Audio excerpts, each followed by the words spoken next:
여호와를 기다리라. 강하고 담대하라. 여호와를 기다릴지어다. 시편 27:1-4. 당신은 얼마나 많은 시간을 진심으로 온 마음을 다해 기도하며 하나님의 응답을 기다렸나요? 그러나 돌아오는 것은 침묵뿐이었던 순간들, 하늘이 조용하게 느껴지고 시간이 멈춘 듯한 그때는 사실 거룩한 시간입니다. 응답이 왔기 때문이 아니라 하나님께서 보이지 않는 일을 하고 계시기 때문입니다. 바로 그 기다림의 시간 속에서 당신을 빚어가고 계신 것입니다. 이것은 그리스도를 따르는 모든 사람들이 경험하는 현실입니다. 위대한 복음 전도자 빌리 그레함과 같은 하나님의 사람들조차 긴 기다림의 시간을 겪었습니다. 그러나 그리스도인의 삶에서 이 기다림의 순간들을 특별하게 만드는 것은 우리가 그것을 어떻게 받아들이고 견뎌내느냐입니다. 기다림은 벌이 아니라 준비입니다. 감추어진 축복입니다. 하나님께서 아직 아니다, 내가 더 큰 일을 하고 있다고 말씀하시는 순간입니다. 빌리 그레함은 믿음은 인내로 기다립니다. 왜냐하면 하나님께서 항상 주권을 잡고 계신다는 것을 알기 때문입니다. 라고 자주 말했습니다. 오늘 우리는 바로 이 확신을 여러분의 마음에 심고자 합니다. 이번 영상에서는 하나님께서 왜 어떤 소원, 약속, 기도에 대해 시간이 지난 후에야 응답하시는지 그 이유를 살펴보려 합니다. 하나님의 말씀을 통해 주님께서 어떻게 기다림의 시간을 통해 당신의 믿음을 강하게 하시고 당신의 소원을 정결케 하시며 당신을 하나님의 영원한 목적에 맞게 정렬시키시는지를 이해하게 될 것입니다. 그리고 가장 중요한 것은 그 기다림의 여정 속에서도 마음을 기쁨과 소망으로 유지하는 방법을 함께 배울 것입니다. 성경에는 기다림의 시간을 거친 남녀의 이야기가 가득합니다. 그리고 그들은 결국 기다림이 약속의 필수적인 일부였음을 깨달았습니다. 아브라함은 이삭이 태어나기까지 수십 년을 기다렸습니다. 요셉은 감옥에서 오랜 시간을 보낸 후 권력의 자리에 올랐습니다. 다윗은 왕으로 기름 부음을 받은 후 오랜 시간이 지나서야 실제로 왕위에 올랐습니다. 심지어 하나님의 아들이신 예수님조차 공적인 사역을 시작하시기까지 30년을 기다리셨습니다. 이 모든 사례에 공통된 점이 있습니다. 그 어느 기다림도 헛되지 않았다는 것입니다. 하나님은 침묵 가운데서도 결코 일하지 않으시는 법이 없습니다. 우리가 기다리는 동안에도 하나님은 우리를 준비시키고 계십니다. 불 속에서 금을 정련하듯 우리를 다듬고 계십니다. 그래서 우리가 그분의 최고의 것을 받을 준비가 되도록 하시는 것입니다. 기다림은 단순한 멈춤이 아니라 영적 성장의 능동적인 과정입니다. 하지만 쉬운 일은 아닙니다. 기다림은 좌절과 낙심, 심지어 의심을 불러올 수 있습니다. 그렇기에 이 시간의 의미를 바로 아는 것이 중요합니다. 그리고 무엇보다도 이 시간을 통해 어떻게 믿음과 용기, 신뢰로 마음을 지킬 수 있을지를 아는 것이 필수적입니다. 이번 영상의 목적은 바로 그것입니다. 성경적, 영적, 실제적인 기반을 제공하여 당신의 기다림을 예배로 바꾸는 것입니다. 이 내용을 통해 우리는 하나님을 기쁨과 인내로 기다릴 수 있도록 도와주는 기독교적 원칙들을 함께 배우게 될 것입니다. 그리고 이 원칙들이 삶에서 가장 힘든 순간에도 어떻게 실제로 적용될 수 있는지도 함께 살펴볼 것입니다. 당신의 믿음을 세워주고 하나님과 더 가까워지게 하며 성령으로 충만한 삶을 살도록 돕는 메시지를 계속 받고 싶다면 지금 바로 채널을 구독하세요. 그렇게 하면 하나님께서 당신의 마음을 위해 예비하신 말씀을 하나도 놓치지 않게 됩니다. 매일매일 당신의 삶을 변화시킬 새로운 무언가가 기다리고 있습니다. 그리고 그 모든 것은 단순한 믿음의 행동에서 시작됩니다. 그러니 마음의 준비를 하세요. 오늘은 모든 것이 침묵처럼 느껴질지라도 하나님께서 무대 뒤에서 일하고 계시다는 사실을 기억하세요.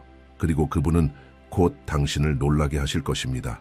하나님은 기다림의 시간을 통해 당신의 마음을 빚어가십니다. 기다림은 하나님께서 우리 안에서 일하시기 위해 사용하시는 가장 깊은 도구 중 하나입니다. 우리는 종종 하나님께 상황을 바꿔달라고 간절히 원하지만 하나님께서 진정으로 원하시는 일은 우리의 마음을 변화시키는 것입니다. 기다림의 시기는 단순히 약속과 성취 사이의 공백이 아닙니다. 그것은 하나님께서 우리를 온전하게 하시고 성숙하게 하시며 더욱 가까이 이끄시는 영적인 과정입니다. 성경을 깊이 살펴보면 하나님은 결코 서두르시지 않지만 항상 가장 완벽한 때에 일하신다는 것을 알 수 있습니다. 이 겉보기에 더딘 시간은 바로 우리의 믿음이 시험되고 강화되는 환경입니다. 기다림의 시간은 우리의 본 모습을 드러냅니다. 우리가 진정으로 무엇을 우선시하고 있으며 얼마나 주님을 신뢰하고 있는지를 보여줍니다. 성경에 등장하는 수많은 인물들이 긴 기다림 끝에야 하나님의 가장 위대한 약속들을 받았습니다. 아브라함은 수십 년 동안 믿음을 훈련받으며 하나님의 방법을 신뢰하는 법을 배웠습니다. 형들에게 팔리고 억울하게 감옥에 갇힌 요셉은 고통의 세월 동안 인격이 다듬어졌고 그 과정을 통해 지혜롭게 다스릴 준비가 되었습니다. 다윗은 젊은 나이에 왕으로 기름 부음을 받았지만 왕좌에 오르기까지 수년간 쫓기고 모욕받으며 끊임없이 시험을 견뎌야 했습니다. 이 모든 예는 하나의 분명한 패턴을 보여줍니다.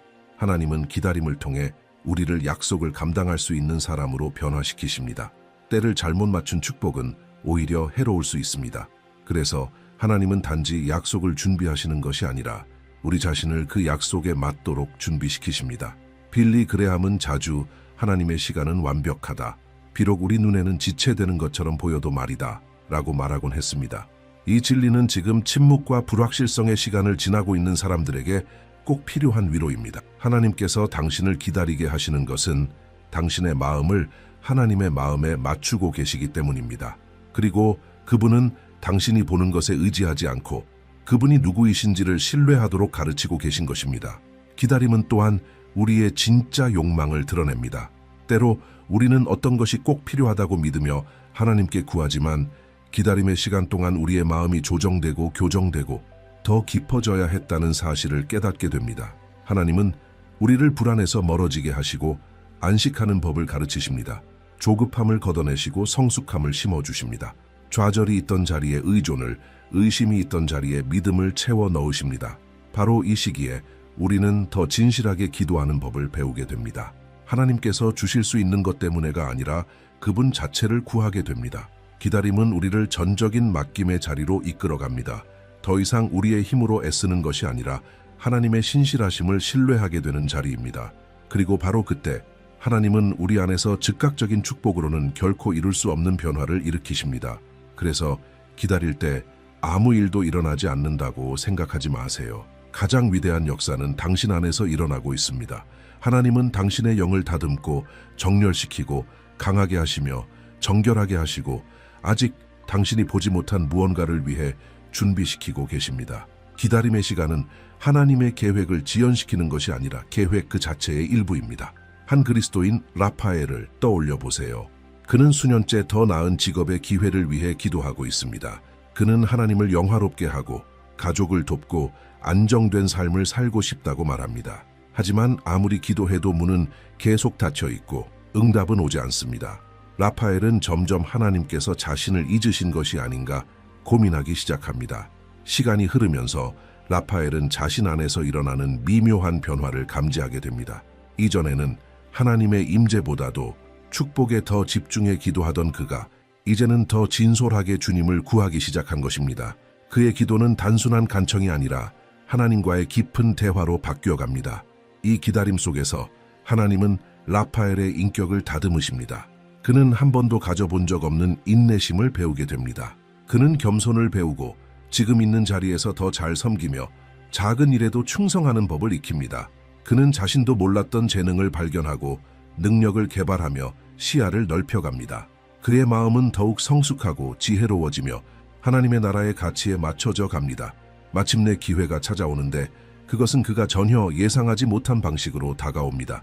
그리고 그는 깨닫게 됩니다. 만약 그 기회가 더 일찍 왔다면 자신은 그 책임을 감당할 성숙함이 없었을 것이라고. 그는 자신이 변화되었고 빚어졌으며 강해졌음을 인정하게 됩니다. 그는 이제 압니다. 기다림은 그의 삶을 늦춘 것이 아니라 오히려 지금을 위한 준비였다는 것을. 우리 모두에게도 마찬가지입니다. 기다림은 결코 시간 낭비가 아닙니다. 그것은 하나님께서 우리 안에서 가장 깊이 일하시는 시기입니다. 하나님은 단지 우리를 목적지로 이끄시는 것이 아니라 우리가 그 목적에 걸맞은 사람이 되도록 빚고 계십니다. 기다림은 하나님의 주권을 신뢰하는 법을 가르칩니다. 빌리 그레함은 언제나 확고하게 말하곤 했습니다. 하나님은 모든 것을 절대적으로 주관하고 계신다. 주변의 모든 것이 무너지는 듯 보일지라도 말이다. 그는 하나님을 신뢰한다는 것은 모든 것을 지금 이해하려는 욕구를 내려놓고 주님께서 무엇을 하고 계시는지 아신다는 사실에 단순히 안식하는 것이라고 말했습니다. 이 믿음이 가장 필요하게 되는 때가 바로 기다림의 시간입니다. 왜냐하면 그때야말로 우리는 통제권을 잃은 듯 느끼기 때문입니다. 우리가 어떤 것을 두고 간절히 기도하지만 즉각적인 응답이 없을 때 우리는 하나님께서 우리를 잊으신 건 아닌가 하는 유혹을 받게 됩니다. 그러나 바로 그 순간 믿음은 행동하기 시작합니다. 성경은 이렇게 말합니다. 잠언 3장 5비인 6절 너는 마음을 다하여 여호와를 신뢰하고 내 명철을 의지하지 말라. 너는 범사의 그를 인정하라. 그리하면 내 길을 지도하시리라. 이 말씀은 우리가 항상 하나님의 길을 이해할 수는 없지만 언제나 그분의 인도하심을 신뢰할 수 있다는 것을 상기시켜 줍니다. 기다림은 우리로 하여금 자신의 논리와 계산을 내려놓고 하나님의 지혜에 온전히 맡기도록 훈련합니다. 시간이 도와주지 않는 듯하고 단 하나의 응답이라도 듣고 싶을 때 하나님은 이렇게 말씀하십니다. 얘야 믿어라. 나는 내가 무엇을 하고 있는지 알고 있단다. 빌리 그레함의 지인 중 한 부부는 수년 동안 자녀를 갖기 위해 기도하고 노력했다고 합니다. 그들은 금식하며 기도했고 의료적인 방법까지 다 시도했지만 아무 일도 일어나지 않았습니다. 시간이 흐르며 좌절이 찾아왔고 끝없는 질문들이 마음에 떠올랐습니다. 하나님은 우리를 잊으신 걸까? 우리가 뭔가 잘못된 걸까? 하지만 그들은 믿음을 포기하는 대신 오히려 더 깊이 하나님의 말씀 속으로 들어갔고 다음과 같은 고백으로 기도하게 되었습니다. 주님, 우리가 아무 응답을 보지 못하더라도 우리는 주님을 신뢰합니다. 그로부터 수년 후 그들은 두 아이를 입양하게 되었습니다. 부모를 사고로 잃은 남매였습니다. 하나님은 그 가정을 새롭게 회복시키셨고 그들은 상상도 하지 못했던 더 큰 축복을 경험했습니다. 만약 처음부터 즉시 응답을 받았다면 그들은 아마도 그렇게 놀라운 계획에 마음을 열지 못했을 것입니다. 하나님의 주권을 신뢰한다는 것은 그분이 우리가 보지 못하는 것을 보고 계신다는 사실을 인정하는 것입니다. 기다림은 우리가 통제하려는 손을 내려놓고 하나님께서 당신의 이야기의 저자가 되시도록 허락하는 공간입니다. 비록 그 펜이 멈춘 것처럼 보일지라도 말입니다. 빌리 그레함은 말했습니다. 진짜 믿음은 아무 증거도 보이지 않을 때에도 계속해서 믿는 것이다. 바로 이런 믿음이 산을 옮깁니다. 왜냐하면 그것이 곧 현실을 즉시 바꾸는 힘은 아닐지라도 우리를 하나님 앞에서 올바른 위치로 세우기 때문입니다. 하나님의 주권은 또한 우리를 성급한 결정으로부터 보호하십니다. 얼마나 많은 사람들이 기다릴 줄 몰라서 성급히 선택하는지 모릅니다. 조급한 결혼, 충동적인 재정 결정, 준비 없이 시작된 계획들. 그러나 하나님께서 인도하시는 기다림은 우리를 이런 덫에서 지켜주십니다. 그래서 기다림은 하나님의 사랑의 표현입니다. 하나님은 안 돼라고 하시는 것이 아니라 기다려라. 나는 너에게 가장 좋은 것을 주고 싶구나 라고 말씀하십니다. 빌리 그레함은 믿음을 가지고 기도하되 동시에 전적인 맡김으로 기도하라고 가르쳤습니다. 우리가 주의 뜻이 이루어지이다 라고 말할 때 그것은 시작부터 끝까지 모든 것을 아시는 하나님을 신뢰한다는 고백입니다. 이 신뢰가 자라날수록 기다림은 더 이상 무거운 짐이 아니라 하나님 곁에 머물 수 있는 귀한 기회가 됩니다.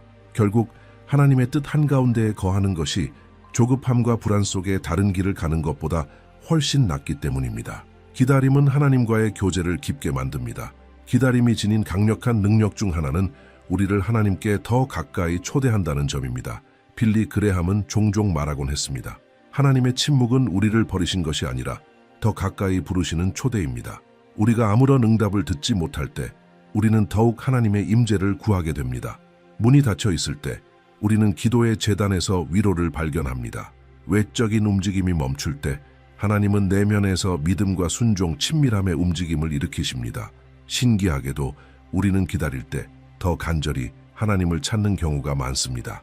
고통, 불안, 간절함은 우리를 하나님의 품으로 밀어 넣습니다. 하나님은 이를 지혜롭게 사용하셔서 우리가 진정으로 필요한 것은 축복이 아니라 축복의 주인이라는 사실을 알게 하십니다. 빌리 그레함은 이렇게 말했습니다. 기다림의 시간은 하나님과의 친밀함을 배우는 학교와 같다. 그곳에서 우리는 방해받지 않고 온전히 하나님의 음성을 듣는 법을 배운다. 예를 들어 레티시아라는 젊은 자매가 있었습니다. 그녀는 선교사로서의 해외 사역을 두고 오랫동안 기도하며 준비해왔습니다. 모든 것이 갖춰졌고 그녀는 하나님께서 길을 열어주실 것이라고 확신했습니다. 하지만 예기치 않게 거절의 답변이 돌아왔고 그녀의 계획은 무너졌습니다. 처음엔 큰 혼란과 실망에 빠졌지만 그녀는 하나님께 등을 돌리는 대신 그 어느 때보다 더 간절하게 하나님을 찾기로 결심했습니다. 그녀는 긴 시간 동안 기도했고 시편을 읽으며 금식하고 자신의 방에서 찬양을 드렸습니다. 시간이 흐르며 레티시아는 그 거절의 응답이 오히려 자신을 하나님께로 인도하는 은혜였음을 깨닫게 되었습니다. 그녀는 그 시기를 지금까지의 신앙생활 중 가장 아름다운 순간이라고 고백했습니다. 몇 달 후 그녀는 지역 내 사역 프로젝트에 부르심을 받게 되었고 그곳에서 수많은 사람들의 삶이 변화되었습니다. 그녀 자신을 포함해서 말입니다. 기다림은 바쁜 일상 속의 소음을 잠재웁니다. 그것은 우리를 멈추게 하고 되돌아보게 하며 신앙의 뿌리로 돌아가게 만듭니다. 우리는 얼마나 자주 이렇게 말하곤 하나요? 기도할 시간이 없어요. 또는 성경을 차분히 읽을 여유가 없어요. 하나님은 그분의 지혜로 기다림의 시간을 하늘의 브레이크로 사용하십니다. 마치 이렇게 말씀하시는 듯합니다. 이제 나와 함께할 시간이다. 이 깊은 교제 속에서 우리는 어떤 축복으로도 얻을 수 없는 것을 발견하게 됩니다. 모든 이해를 초월하는 하나님의 평안입니다. 빌리 그레함은 늘 경고했습니다. 가장 큰 기적은 기도의 응답이 아니라 기도하는 그 과정 속에서 일어나는 우리 안의 변화입니다. 기다림의 시간 동안 우리의 마음은 더욱 민감해집니다. 성령께서 더 선명하게 말씀하십니다. 말씀은 이전보다 더 깊이 다가오고 응답이 없더라도 드리는 찬양은 하나님께 향기로운 제사가 됩니다. 그리고 하나님은 그 찬양을 기쁘게 받으십니다. 기다림은 우리에게 이렇게 가르칩니다. 하나님의 임재 자체가 충분하다고, 응답이 없어도, 징조가 없어도, 눈에 보이는 변화가 없어도 하나님이 거기 계시다는 사실만으로도 충분합니다. 이런 경험을 한 사람은 기다림의 끝에서 성숙하고 견고하고 반석과 같은 믿음을 얻게 됩니다. 그리고 그런 믿음은 이 세상의 그 어떤 것도 흔들 수 없습니다. 하나님은 기다림을 통해 우리의 길을 다시 인도하십니다. 모든 기다림이 단지 지연만은 아닙니다. 많은 경우 그것은 하나님의 경로 수정입니다. 빌리 그레함은 말하곤 했습니다. 하나님은 사랑으로 인해 때로 우리가 멈추도록 하신다. 왜냐하면 우리가 잘못된 방향으로 가고 있음을 아시기 때문이다. 하나님의 침묵은 때로 그분의 보호입니다. 어떤 일이 더디게 진행되는 이유는 겉보기에는 좋아 보이지만 실제로는 하나님의 뜻에서 벗어나는 문으로부터 우리를 지키시기 위함일 수 있습니다. 우리는 종종 우리가 원하는 것을 정확히 알고 있다고 생각합니다. 새로운 기회, 한 연인 관계, 완벽해 보이는 계획. 하지만 아무리 기도해도 아무 일도 일어나지 않을 때가 있습니다. 그 순간에는 부당하다고 느껴질 수 있습니다. 그러나 시간이 지나 되돌아보면 알게 됩니다. 빌리 그레함은 이렇게 말했습니다. 하나님은 가장 빠른 길로 우리를 인도하시지 않는다. 가장 좋은 길로 인도하신다. 그리고 그 가장 좋은 길은 종종 기다림을 통해 우리가 올바른 방향에 서기 전까지 준비되기를 요구합니다. 성경에도 그런 예가 가득합니다. 사도 바울은 아시아에서 복음을 전하려 했지만 성령께서 그것을 막으셨습니다. 대신 그는 환상을 통해 마게도니아로 가라는 하나님의 부르심을 받았고 그곳에서 신약의 중요한 교회 중 하나인 빌립보 교회가 세워졌습니다. 만약 바울이 자신의 뜻대로 밀어붙였다면 그는 훨씬 더 큰 하나님의 계획을 놓쳤을 것입니다. 기다림은 하늘의 우회로가 되었고 하나님의 안위는 사실 더 큰 예가 되었던 것입니다. 우리는 종종 어떤 일이 일어나지 않을 때 그것이 우리의 믿음이 부족해서라고 생각하곤 합니다. 하지만 빌리 그레함은 우리에게 이렇게 상기시켜 줍니다. 모든 기다림이 부정적인 것은 아니다. 때로 기다림은 하나님께서 우리를 다시 정렬시키시는 시간입니다. 하나님은 우리가 5년, 10년, 20년 후 어디에 있을지 알고 계십니다. 그분은 우리가 아직 볼 수 없는 것을 보고 계십니다. 그리고 그분의 은혜 안에서 하나님은 어떤 응답들을 잠시 보류하심으로써 우리를 올바른 방향으로 인도하십니다. 빌리 그레함 팀의 한 자매는 자신의 경력에서 다음 단계로 여겨졌던 승진을 위해 거의 5년간 기다렸다고 합니다. 그녀는 기도했고 최선을 다해 일했고 탁월하게 사역했지만 그 자리는 좀처럼 열리지 않았습니다. 그러던 중 회사가 해외 선교 사무소를 새로 개설한다는 소식이 전해졌고 그녀는 그 프로젝트의 리더로 부름을 받았습니다. 모든 것이 바뀌었습니다. 그녀는 단순히 승진을 넘어서 자신이 상상도 못했던 방식으로 수많은 사람들의 삶에 영향을 미치게 되었습니다. 기다림의 시간 동안 그녀는 하나님이 침묵하고 계신다고 느꼈지만 나중에 돌아보니 하나님은 그녀의 걸음을 더 크고 분명한 목적에 맞게 다시 그리고 계셨던 것입니다. 이것이 기다림을 믿음으로 받아들여야 하는 이유 중 하나입니다. 기다림은 단순히 인내의 문제가 아니라 영적인 분별의 문제이기도 합니다. 우리는 이렇게 물어야 합니다. 주님, 저는 지금 더 성숙해지기 위해 기다리고 있는 건가요? 아니면 제가 잘못된 방향으로 가고 있어서인가요? 이 질문은 겸손하게 드릴 때 반드시 응답받게 됩니다. 하나님은 말씀하십니다. 그리고 그분이 방향을 바꾸실 때는 언제나 우리를 위한 가장 선한 뜻 때문입니다. 하나님의 계획이 놀라운 이유는 그분이 지혜와 시간, 목적을 완벽하게 조화시키신다는 데 있습니다. 우리는 지금만을 보지만 하나님은 영원을 보고 계십니다. 그래서 그분의 타이밍은 언제나 정확하고 완전합니다. 기다림의 시간은 종종 계시의 시간이 되기도 합니다. 시간이 흐르면서 하나님은 우리에게 보여주십니다. 우리의 계획은 너무 작고 얕고 불완전했다는 것을, 그리고 그분의 은혜로 우리는 진짜 중요한 것으로 인도받게 됩니다. 기다림은 우리의 믿음을 더욱 강력한 증거로 만듭니다. 빌리 그레함은 말했습니다. 그리스도인은 어두운 세상 속에서 빛나는 등불과 같다. 그리고 바로 기다림의 시간 속에서 이 빛은 더욱 또렷하게 드러납니다. 모두가 절망 속에서 기다릴 때, 그리스도인이 평안 가운데 기다리는 모습을 보면 사람들은 주목하게 됩니다.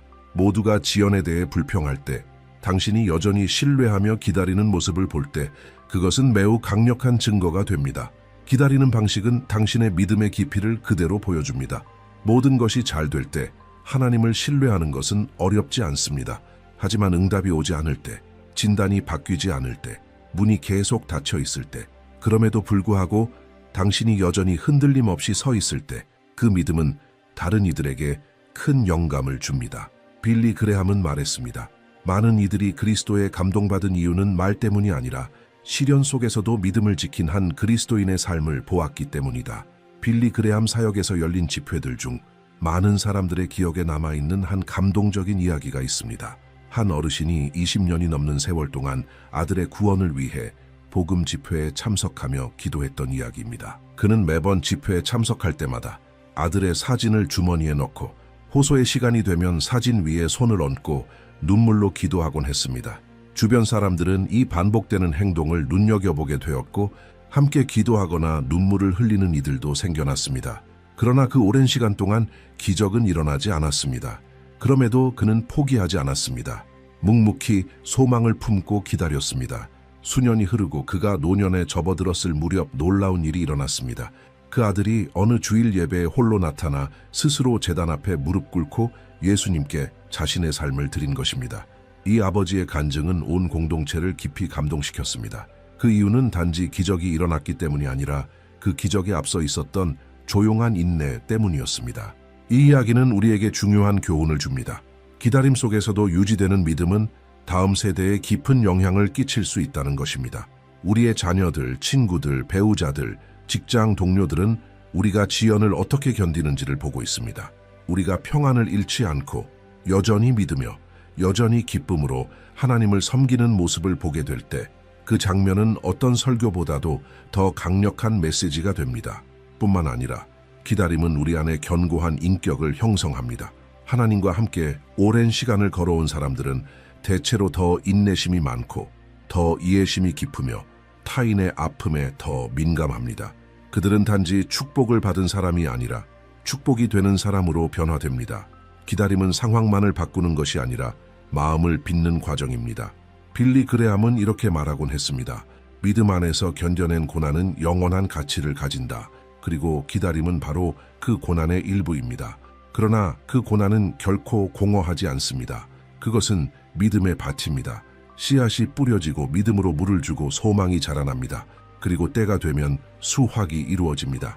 그 수확은 하나님께 영광을 돌리게 합니다. 그러니 기다리는 동안 자신의 삶이 하찮아 보인다고 느끼지 마십시오. 누군가는 당신을 통해 변화되고 있을 수 있습니다. 말이 아닌 삶으로 누군가를 제자 삼고 있는 중일 수 있습니다. 당신의 침묵, 인내, 그리고 흔들림 없는 믿음은 강한 목소리를 냅니다. 빌리 그레함은 자주 말했습니다. 십자가는 무겁지만 그것은 감당할 가치가 있다. 믿음으로 기다리는 것, 그것은 우리가 진심으로 십자가를 지고 있는 모습 중 하나입니다. 기다림은 하나님의 신실하심을 정확한 때에 드러냅니다. 빌리 그레함은 말했습니다. 하나님은 언제나 약속을 이루신다. 우리의 시간이 아니라 그분의 시간에. 이 진리를 깨달을 때 우리는 기다림을 바라보는 시선이 달라집니다. 가장 중요한 질문은 하나님이 일하실까가 아니라 언제 하나님이 일하실까입니다. 하나님의 신실하심은 우리의 시간표에 따라 움직이지 않습니다. 그것은 하늘의 영원한 시간표에 따라 움직입니다. 그리고 그 시간표는 절대 실수하지 않습니다. 하나님의 지연은 결코 버림이 아닙니다. 그것은 단지 때가 아직 이르지 않았다는 뜻일 뿐입니다. 그리고 하나님의 때가 이르면 하나님은 능력과 은혜와 완전하심으로 당신 앞에 나타나십니다. 전도서에는 이렇게 기록되어 있습니다. 범사에 기한이 있고 천하만사가 다 때가 있나니. 전도서 3:1. 그러나 인간인 우리는 이 때라는 개념에 어려움을 느낍니다. 우리는 즉각적인 것을 원하고 모든 것을 어제로 돌리길 원합니다. 하지만 하나님은 압박 속에서 일하지 않으십니다. 하나님은 목적에 따라 일하십니다. 그리고 침묵의 매 순간, 불확실한 매 달, 기다림의 매 해는 그분이 이루시는 더 큰 계획 안에서 역할을 가지고 있습니다. 빌리는 항상 강조했습니다. 하나님은 결코 늦지 않으신다. 또한 서두르지도 않으신다. 하나님은 정확히 필요한 그 순간에 오신다. 전 세계에서 열린 복음 집회들 속 많은 간증들 가운데 이 진리는 반복됩니다. 복음 전도 집회에서 자원봉사자로 일하던 한 자매는 그녀의 남편을 위해 15년 넘게 기도했다고 했습니다. 남편은 알코올 중독자였고 교회를 거부했으며 믿음을 조롱했고 복음에 완전히 닫혀 있었습니다. 그러나 그녀는 믿음으로 기다렸습니다.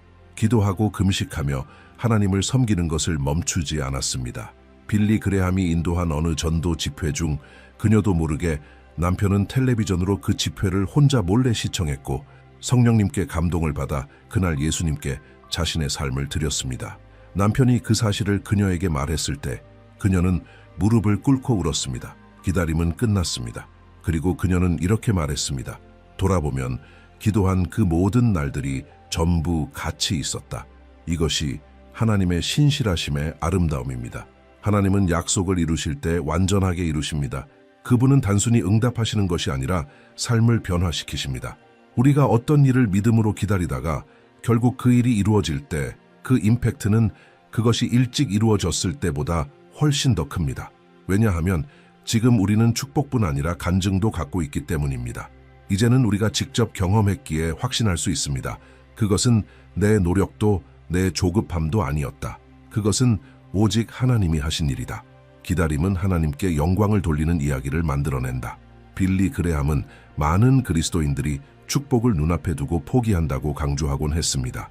그들은 기적에 아주 가까이 와 있었지만 기다림에 지쳐 물러나고 기도를 멈춥니다. 이것은 우리에게 주는 경고입니다. 멈추지 마십시오. 포기하지 마십시오. 하나님이 약속하셨다면 그분은 반드시 이루십니다. 하나님의 신실하심은 당신의 힘이나 공로에 달려 있지 않습니다. 그것은 그분의 말씀 위에 세워져 있습니다. 그리고 하나님은 절대 실패하지 않으십니다. 사도 바울은 갈라디아서 6장 9절에서 우리를 격려합니다. 우리가 선을 행하되 낙심하지 말지니 피곤하지 아니하면 때가 이름에 거두리라. 이 때가 이름에라는 표현은 핵심입니다. 그것은 우리의 시간이 아니라 하나님의 시간입니다. 그리고 하나님의 때가 오면 그 수확은 풍성하게 찾아옵니다. 기다림은 하나님의 성품을 신뢰할 때 더 견딜 수 있게 됩니다. 그리고 그분의 성품은 신실하십니다. 하나님은 어제나 오늘이나 영원토록 동일하십니다. 하나님은 변하지 않으십니다. 거짓말하지 않으십니다. 만약 그분이 당신에게 어떤 약속을 하셨다면 반드시 이루실 것입니다. 하지만 그 시간이 올 때 당신은 서 있어야 합니다. 마음을 굳게 지켜야 하고 소망을 살아있게 유지해야 하며 믿음을 불타오르게 해야 합니다.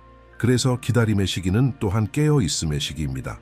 인내의 시기이며 견딤의 시기입니다. 빌리 그레함은 생애 말년에 어떤 기도들은 수십 년이 지난 후에야 응답되었다고 말했습니다.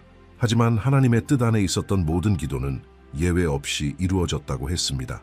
이것은 우리에게 시간을 통해 약속이 무효화되는 것이 아니라는 것을 가르쳐 줍니다. 시간은 오히려 그 응답의 순간을 더욱 온전하게 만듭니다. 당신이 어떤 일을 오랫동안 기다리고 있다면 기억하세요. 하나님은 당신을 잊지 않으셨습니다. 그분은 정확한 때를 준비하고 계십니다. 모든 조각을 맞추고 계십니다. 그리고 모든 것이 준비되었을 때 당신은 그것이 충분히 기다릴 가치가 있었다는 것을 알게 될 것입니다. 그 기다림은 낭비된 시간이 아니었습니다. 그것은 하나님의 신실하심이 당신 삶에 더 강하게 빛나도록 하기 위해 필요한 시간이었습니다. 기다림은 우리에게 희망을 품고 하루하루를 살아가는 법을 가르칩니다. 빌리 그레함이 생애 동안 가장 자주 했던 조언 중 하나는 이것이었습니다. 시간이 되기 전에 내일을 살려고 하지 마십시오. 오늘을 믿음으로 사십시오. 그는 기다림의 시기에 가장 큰 좌절의 원인 중 하나가 미래에 대한 불안이라는 것을 알고 있었습니다. 응답이 지연되면 우리의 마음은 미래로 달려가 상상을 만들고 불확실성을 키우며 의심을 부추깁니다. 그리고 우리는 모르는 사이 현재를 놓쳐버립니다. 왜냐하면 아직 오지 않은 것을 이해하려 애쓰느라 오늘을 살아가지 못하기 때문입니다. 하지만 하나님은 그분의 지혜로 우리를 하루하루 살아가도록 부르십니다. 그리고 그 하루하루를 하나님께서 주관하신다는 사실을 신뢰하도록 부르십니다. 예수님은 마태복음 6장 34절에서 이렇게 말씀하셨습니다. 그러므로 내일 일을 위하여 염려하지 말라. 내일 일은 내일 염려할 것이요 한날의 괴로움은 그날의 족하니라. 이 말씀은 분명합니다. 오늘을 살고 지금을 신뢰하며 미래의 무게를 짊어지지 말라는 것입니다. 하지만 이것은 우리의 마음이 하나님 안에 소망을 두고 있을 때만 가능합니다. 그리고 바로 이것이 기다림이 우리에게 가르쳐주는 핵심입니다. 속도를 늦추고 신뢰하고 의지하는 법, 미래에 대한 확신이 아니라 지금 이 순간 하나님의 신실하심에 의지하는 삶입니다. 빌리는 항상 이렇게 말했습니다. 하나님은 오늘을 위한 은혜를 주신다. 만약 오늘 아침에 깨어났다면 하나님은 오늘을 감당할 힘을 주신 것이다. 당신이 아직 기대하는 것을 받지 못했다면 그 기다림에도 하나님의 목적이 있다는 뜻이다. 불안은 조급함을 먹고 자라지만 믿음은 신뢰 속에서 자란다. 그리고 신뢰란 바로 하루하루를 소망을 가지고 살아가는 것이다. 비록 당신의 눈에는 아무것도 보이지 않아도 하나님은 지금도 일하고 계신다. 한 여성이 빌리 그레함의 한 전도 집회에 참석했는데 그녀는 단순하지만 강력한 간증을 들려주었습니다.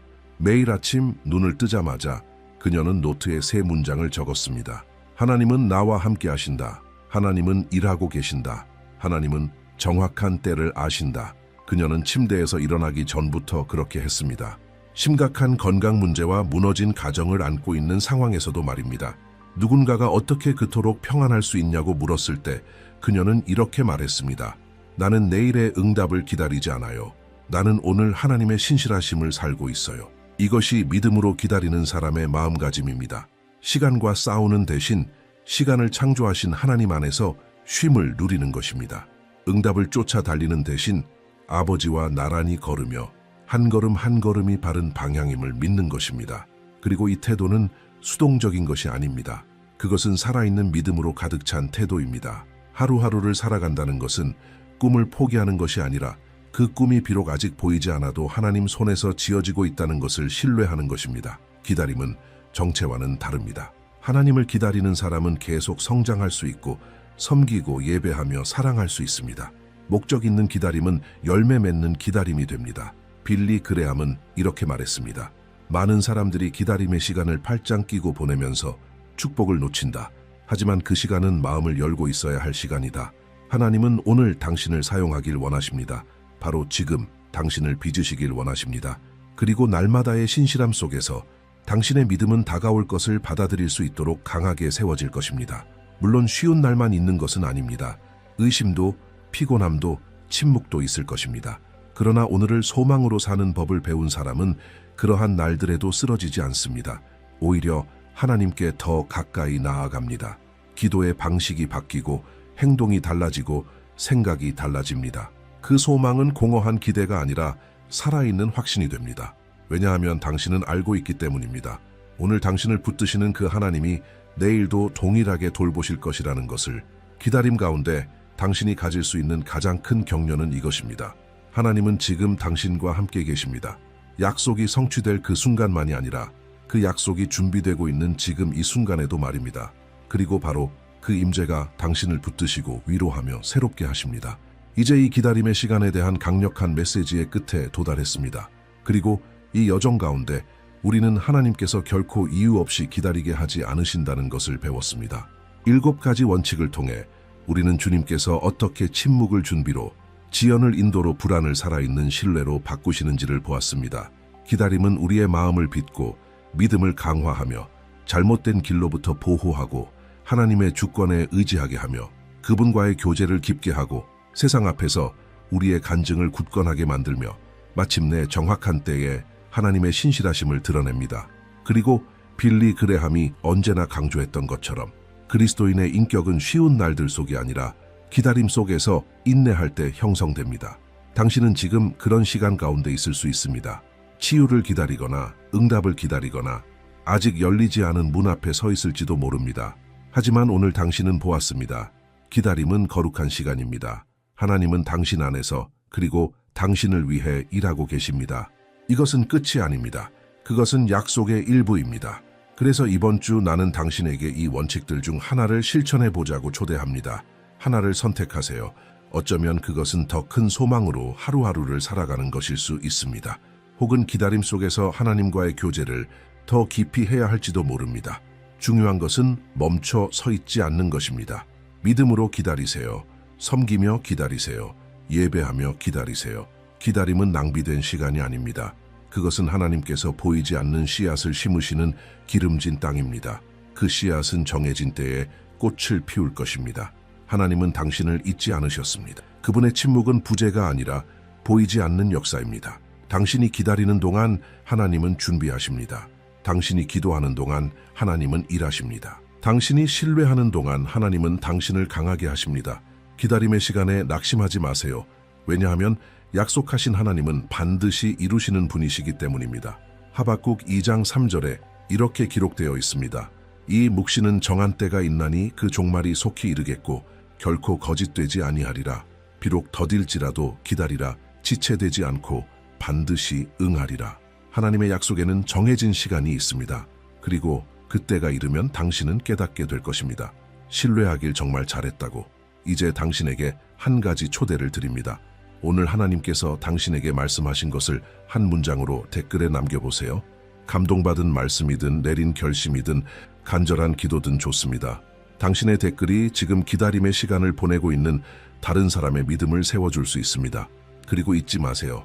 이 채널을 구독하셔서 하나님의 말씀과 믿음, 소망으로 가득한 이런 메시지를 계속 받아보세요. 당신을 위해 준비된 새로운 영상이 기다리고 있습니다. 지금 화면을 클릭하시고 모든 것이 멈추라고 말하는 순간에도 어떻게 계속해서 굳건히 설 수 있는지 알아보세요. 당신의 여정의 다음 걸음이 지금 시작됩니다. 걱정을 멈추고 신뢰하기 시작하세요. 하나님께서는 당신을 위한 계획을 가지고 계십니다. 빌리 그레이엄, 너는 마음을 다하여 여호와를 신뢰하고 네 명철을 의지하지 말라. 잠언 3서5. 이 말씀들은 우리의 불안함을 넘어 하나님을 신뢰하는 안전한 피난처로 들어가라고 초대합니다. 우리는 불확실함, 마감일, 청구서, 진단, 결정들로 가득 찬 시대에 살고 있습니다. 불안은 많은 사람들의 상시 동반자가 되었지만 하나님께서는 우리를 다른 길로 부르십니다. 신뢰의 길로. 당신은 한 번이라도 결국 일어나지도 않은 걱정들 때문에 잠을 설치셨던 밤들을 떠올려 본 적이 있나요? 아직 일어나지 않은 미래에 대해 생각하느라 마음이 괴로웠던 적은요? 걱정하는 것은 자연스러운 일입니다. 우리는 사람이니까요. 하지만 그 걱정이 우리를 지배하고 마비시키고 우리의 평안과 하나님과의 관계를 앗아가려고 할 때 멈춰야 합니다. 걱정하는 것을 멈추고 신뢰하기 시작해야 합니다. 하나님의 말씀은 이 점에 대해 분명히 말씀하십니다. 빌립보서 4장 6, 7절에 이렇게 기록되어 있습니다. 아무것도 염려하지 말고 다만 모든 일에 기도와 간구로 너희 구할 것을 감사함으로 하나님께 아뢰라. 그리하면 모든 지각에 뛰어난 하나님의 평강이 그리스도 예수 안에서 너희 마음과 생각을 지키시리라. 얼마나 놀라운 약속인가요? 하나님께서는 단순히 우리의 걱정을 맡기라고 초대하실 뿐 아니라 인간의 모든 이해를 뛰어넘는 평강을 약속하십니다. 이 평강은 외적인 상황에 좌우되지 않으며 하나님께서 계획을 가지고 계시다는 내면의 확신에서 비롯됩니다. 이 영상에서는 우리가 어떻게 믿음의 발걸음을 내딛고 걱정의 영역에서 벗어나 신뢰의 안전한 영역으로 들어갈 수 있는지를 함께 살펴보겠습니다. 하나님을 신뢰하는 것이 맹목적인 행동이 아니라 그분의 신실하심과 사랑, 주권을 기반으로 한 선택이라는 사실을 이해하게 될 것입니다. 당신은 신뢰함으로써 통제권을 잃는 것이 아니라 결코 실패하지 않으시는 분의 손에 그것을 맡기는 것임을 알게 될 것입니다. 이 시간을 통해 성령님께서 당신의 마음에 말씀하시도록 허락해 주세요. 이 말씀이 단지 가르침이 아니라 변화의 씨앗이 되기를 바랍니다. 영상이 끝날 무렵 당신의 마음이 더 가벼워지고 더 신뢰하며 오직 주님만이 주실 수 있는 소망으로 충만해지기를 소망합니다. 그리스도인의 삶은 문제로부터 면제되지 않지만 신실하신 동행을 보장받습니다. 바로 하나님 자신이십니다. 우리가 비록 길 전체를 보지 못해도 신뢰하는 법을 배울 때 하나님께서 우리 안에서 시작하신 선한 일을 반드시 완성하실 분이라는 확신 속에 살아갈 수 있습니다. 그러니 준비하세요. 이 영상은 당신의 영적 여정에서 새로운 단계의 시작이 될 수 있습니다. 신뢰와 안식, 그리고 아버지와의 깊은 친밀함의 단계입니다. 그리고 본격적으로 시작하기 전에 특별한 초대를 드리고 싶습니다. 당신의 믿음을 강화하고 마음을 따뜻하게 하며 매일 하나님께서 얼마나 당신을 돌보시는지를 상기시켜주는 메시지를 계속 받고 싶으시다면 지금 바로 채널에 구독해 주세요. 종 모양 아이콘을 눌러 하늘로부터 당신을 위한 말씀을 놓치지 않도록 하세요. 우리 함께 날마다 하나님과 더 가까이 걸어갑시다. 원칙 1. 신뢰는 감정이 아닌 믿음의 결정입니다. 불안은 하나님과 하나님의 뜻보다 덜한 것에 우리의 소망을 두는 자연스러운 결과입니다. 빌리 그레이엄 하나님을 신뢰하는 것은 복음이 우리에게 주는 가장 큰 도전이자 동시에 가장 위대한 초대 중 하나입니다. 20세기 가장 영향력 있는 복음 전도자 중 한 명인 빌리 그레이엄은 언제나 이 진리를 확신 있게 강조했습니다. 믿음은 감정이 아니라 결정이라는 것, 그리고 더 나아가 그 결정은 매일 내려야 한다는 사실입니다. 많은 그리스도인들이 신뢰가 자연스럽게 마음을 진정시키는 부드러운 감정처럼 찾아올 거라고 기대합니다. 평안함을 느낀 다음에야 한 걸음을 내디디려 하죠. 그러나 사실 대부분의 경우 하나님에 대한 신뢰는 폭풍 속에서 실천됩니다. 빌리 그레이엄은 하나님의 계획을 완전히 이해하지 않아도 하나님을 온전히 신뢰할 수 있다고 가르쳤습니다. 성경은 이렇게 말합니다. 너는 마음을 다하여 여호와를 신뢰하고 네 명철을 의지하지 말라. 잠언 3모. 이 말은 곧 모든 걸 이해하려는 노력을 멈추라는 뜻입니다. 모든 것이 말이 될 때만 신뢰할 수 있다는 생각을 내려놓으세요. 왜냐하면 신뢰란 바로 하나님의 돌보심을 자신의 이해력보다 더 높이 두는 선택이기 때문입니다. 빌리 그레이엄은 이 신뢰를 실천적인 방식으로 전했습니다. 그는 불안을 이기는 비결은 상황을 바라보는 눈을 거두고 예수님을 바라보는 것이라고 말했습니다. 문제를 바라보면 우리는 가라앉지만 하나님을 바라보면 우리는 일어설 수 있기 때문입니다. 예수님께서 베드로를 물 위로 부르셨을 때의 장면을 보십시오. 베드로는 예수님을 바라보는 동안 물 위를 걸었습니다. 하지만 바람과 파도를 보기 시작하자 그는 가라앉기 시작했습니다. 우리도 마찬가지입니다. 주님께 시선을 두지 않으면 걱정이 우리를 삼킵니다. 바로 여기서 선택이 시작됩니다. 예수님을 바라볼 것인가 아니면 폭풍을 바라볼 것인가. 빌리 그레이엄은 말했습니다. 신뢰는 불안에 대한 해독제이며 그 신뢰는 모든 것을 이해하려는 마음이 아니라 내가 믿는 분을 아는 마음에서 태어납니다. 많은 사람들이 불안에 사로잡혀 살아갑니다. 만약에 라는 무게를 안고 잠들고 아침을 맞이하죠. 만약에 내가 비용을 감당하지 못한다면, 만약에 내 자녀가 길을 잃는다면, 만약에 내 건강이 악화된다면, 만약에 하나님께서 내 기도를 듣지 않으신다면. 하지만 빌리 그레이엄은 이에 대해 단호하게 응답했습니다. 당신이 지금 무엇을 겪고 있든 하나님은 이미 알고 계십니다. 당신이 도착하기 전부터 거기 계셨습니다. 우리가 하나님을 신뢰할 때 우리의 모든 만약에를 그분의 손에 맡기고 이렇게 고백합니다. 비록 그렇다 할지라도 주님, 저는 주님을 신뢰하겠습니다. 이것은 우리가 약하다는 뜻이 아닙니다. 오히려 주 안에서 강하다는 의미입니다. 한 노년의 여성을 떠올려 봅시다. 그녀는 혼자 살고 있고 자녀들은 멀리 살며 건강은 점점 약해지고 의료비는 쌓여갑니다. 매일 밤 그녀는 걱정 속에 잠자리에 듭니다. 그러던 어느 날 하나님의 신실하심에 대한 설교를 듣습니다. 그녀는 눈물 가득한 눈으로 기도합니다. 주님, 제 나이나 상황은 바꿀 수 없지만 신뢰하는 것은 제가 선택할 수 있습니다. 그 순간부터 그녀는 안식하기 시작합니다. 모든 문제가 사라진 것은 아닙니다. 하지만 그녀의 마음이 바뀌었습니다. 이제 그녀는 매일을 평온하게 살아갑니다. 아침마다 성경을 읽고 믿음으로 기도하며 걱정이 몰려올 때마다 이렇게 고백합니다. 주님, 저는 주님을 신뢰합니다. 어느 날 이웃이 찾아와 도움을 제안합니다. 또 다른 날에는 자녀들로부터 예상치 못한 좋은 소식을 담은 전화가 옵니다. 그렇게 조금씩 그녀는 깨닫습니다. 하나님께서 돌보고 계셨다는 것을, 항상 그러셨다는 것을. 빌리 그레이엄은 항상 말했습니다. 믿음은 사실을 부정하는 것이 아니라 그 위에 믿는 것입니다. 이것이 바로 불안한 마음과 신뢰하는 마음의 차이입니다. 하나는 문제 앞에서 절망하고 다른 하나는 문제를 해결하시는 하나님 앞에 항복합니다. 신뢰는 또한 영적 기억과 깊이 관련되어 있습니다. 하나님께서 과거에 행하신 일을 기억하면 앞으로 하나님께서 행하실 일에 대한 믿음이 강해집니다. 어려움을 겪을 때 우리는 과거를 돌아보며 하나님께서 단 한 번도 실패하지 않으셨음을 볼 수 있습니다. 그것이 우리가 앞으로도 계속해서 신뢰할 수 있는 이유입니다. 빌리 그레이엄은 사역 인생을 통해 수많은 순간들 속에서 길을 몰랐다고 고백했습니다. 어려운 결정들, 국제적인 위기들, 가족의 도전들, 그 모든 상황에서 그는 단순한 한 문장의 기도로 하나님께 나아갔습니다. 주님, 저는 무엇을 해야 할지 모르겠습니다. 그러나 저의 눈은 주님을 향하고 있습니다. 이 기도, 역대하 20장 12절에 근거한 는 그의 삶의 방식이 되었습니다. 왜냐하면 하나님을 신뢰하는 삶은 우리가 모든 답을 가지고 있지 않다는 것을 인정하는 순간 모든 답을 가지고 계신 분을 신뢰하면서 시작되기 때문입니다. 신뢰한다는 것은 모든 일이 쉽고 즉시 해결된다는 뜻이 아닙니다. 빌리 그레이엄은 고통 없는 복음을 결코 약속하지 않았습니다. 오히려 그는 그리스도인의 삶에는 시련이 따른다고 경고했습니다. 하지만 그는 항상 이렇게 말했습니다. 하나님께서는 문제를 없애주시겠다고 약속하시진 않지만 그 문제 속에 함께 하시겠다고 약속하신다고. 그리고 때로 가장 큰 기적은 문제가 해결되는 것이 아니라 그 싸움 한가운데서 주어지는 평안입니다. 빌립보서 4장 6, 7절은 이렇게 말씀합니다. 아무것도 염려하지 말고 그러면 모든 지각에 뛰어난 하나님의 평강이 그리스도 예수 안에서 너희 마음과 생각을 지키시리라. 빌리는 이 구절을 무척 사랑했습니다. 그에게 있어 이 평강은 참된 신뢰의 증거였습니다.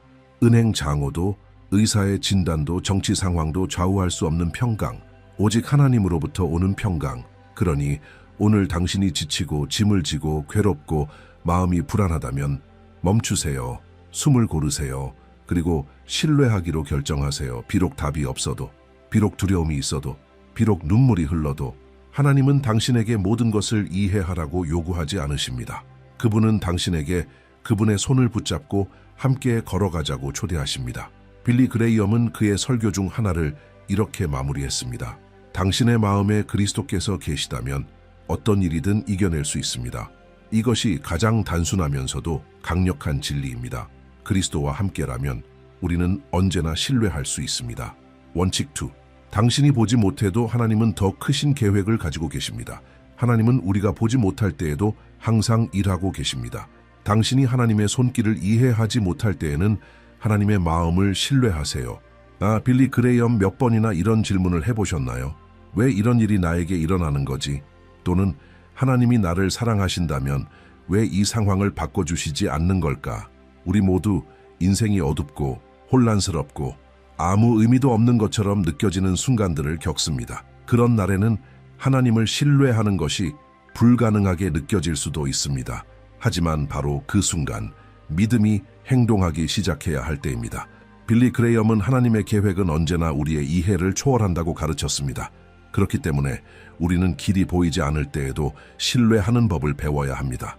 그에게 진짜 믿음은 모든 것이 명확할 때가 아니라 어둠 속에서도 계속 나아가는 모습에서 나타났습니다. 성경에는 이런 믿음을 보여주는 이야기들이 가득합니다. 빌리가 그의 집회에서 가장 자주 인용했던 말씀 중 하나는 로마서 8장 28절입니다. 하나님을 사랑하는 자, 곧 그 뜻대로 부르심을 입은 자들에게는 모든 것이 합력하여 선을 이루느니라. 여기서 주목할 부분은 모든 것입니다. 좋은 순간들만이 아닙니다.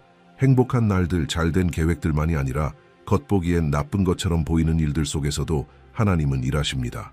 승진 속에서도, 해고 속에서도, 치유 속에서도, 병 가운데서도. 왜냐하면 하나님의 계획은 우리의 상황에 제한되지 않고 그분의 주권과 영원한 사랑에 의해 움직이기 때문입니다. 빌리 그레이엄은 이 진리를 간단하지만 깊이 있는 비유로 자주 설명했습니다. 당신이 짜이고 있는 테피스트리 직물의 뒷면을 보면 엉킨 매듭들과 어지러운 실, 어울리지 않는 색깔들만 보입니다. 하지만 하나님께서 그것을 완성하셔서 앞면을 보여주실 때 당신은 그것이 하나의 걸작임을 보게 됩니다. 우리의 인생도 종종 그렇습니다.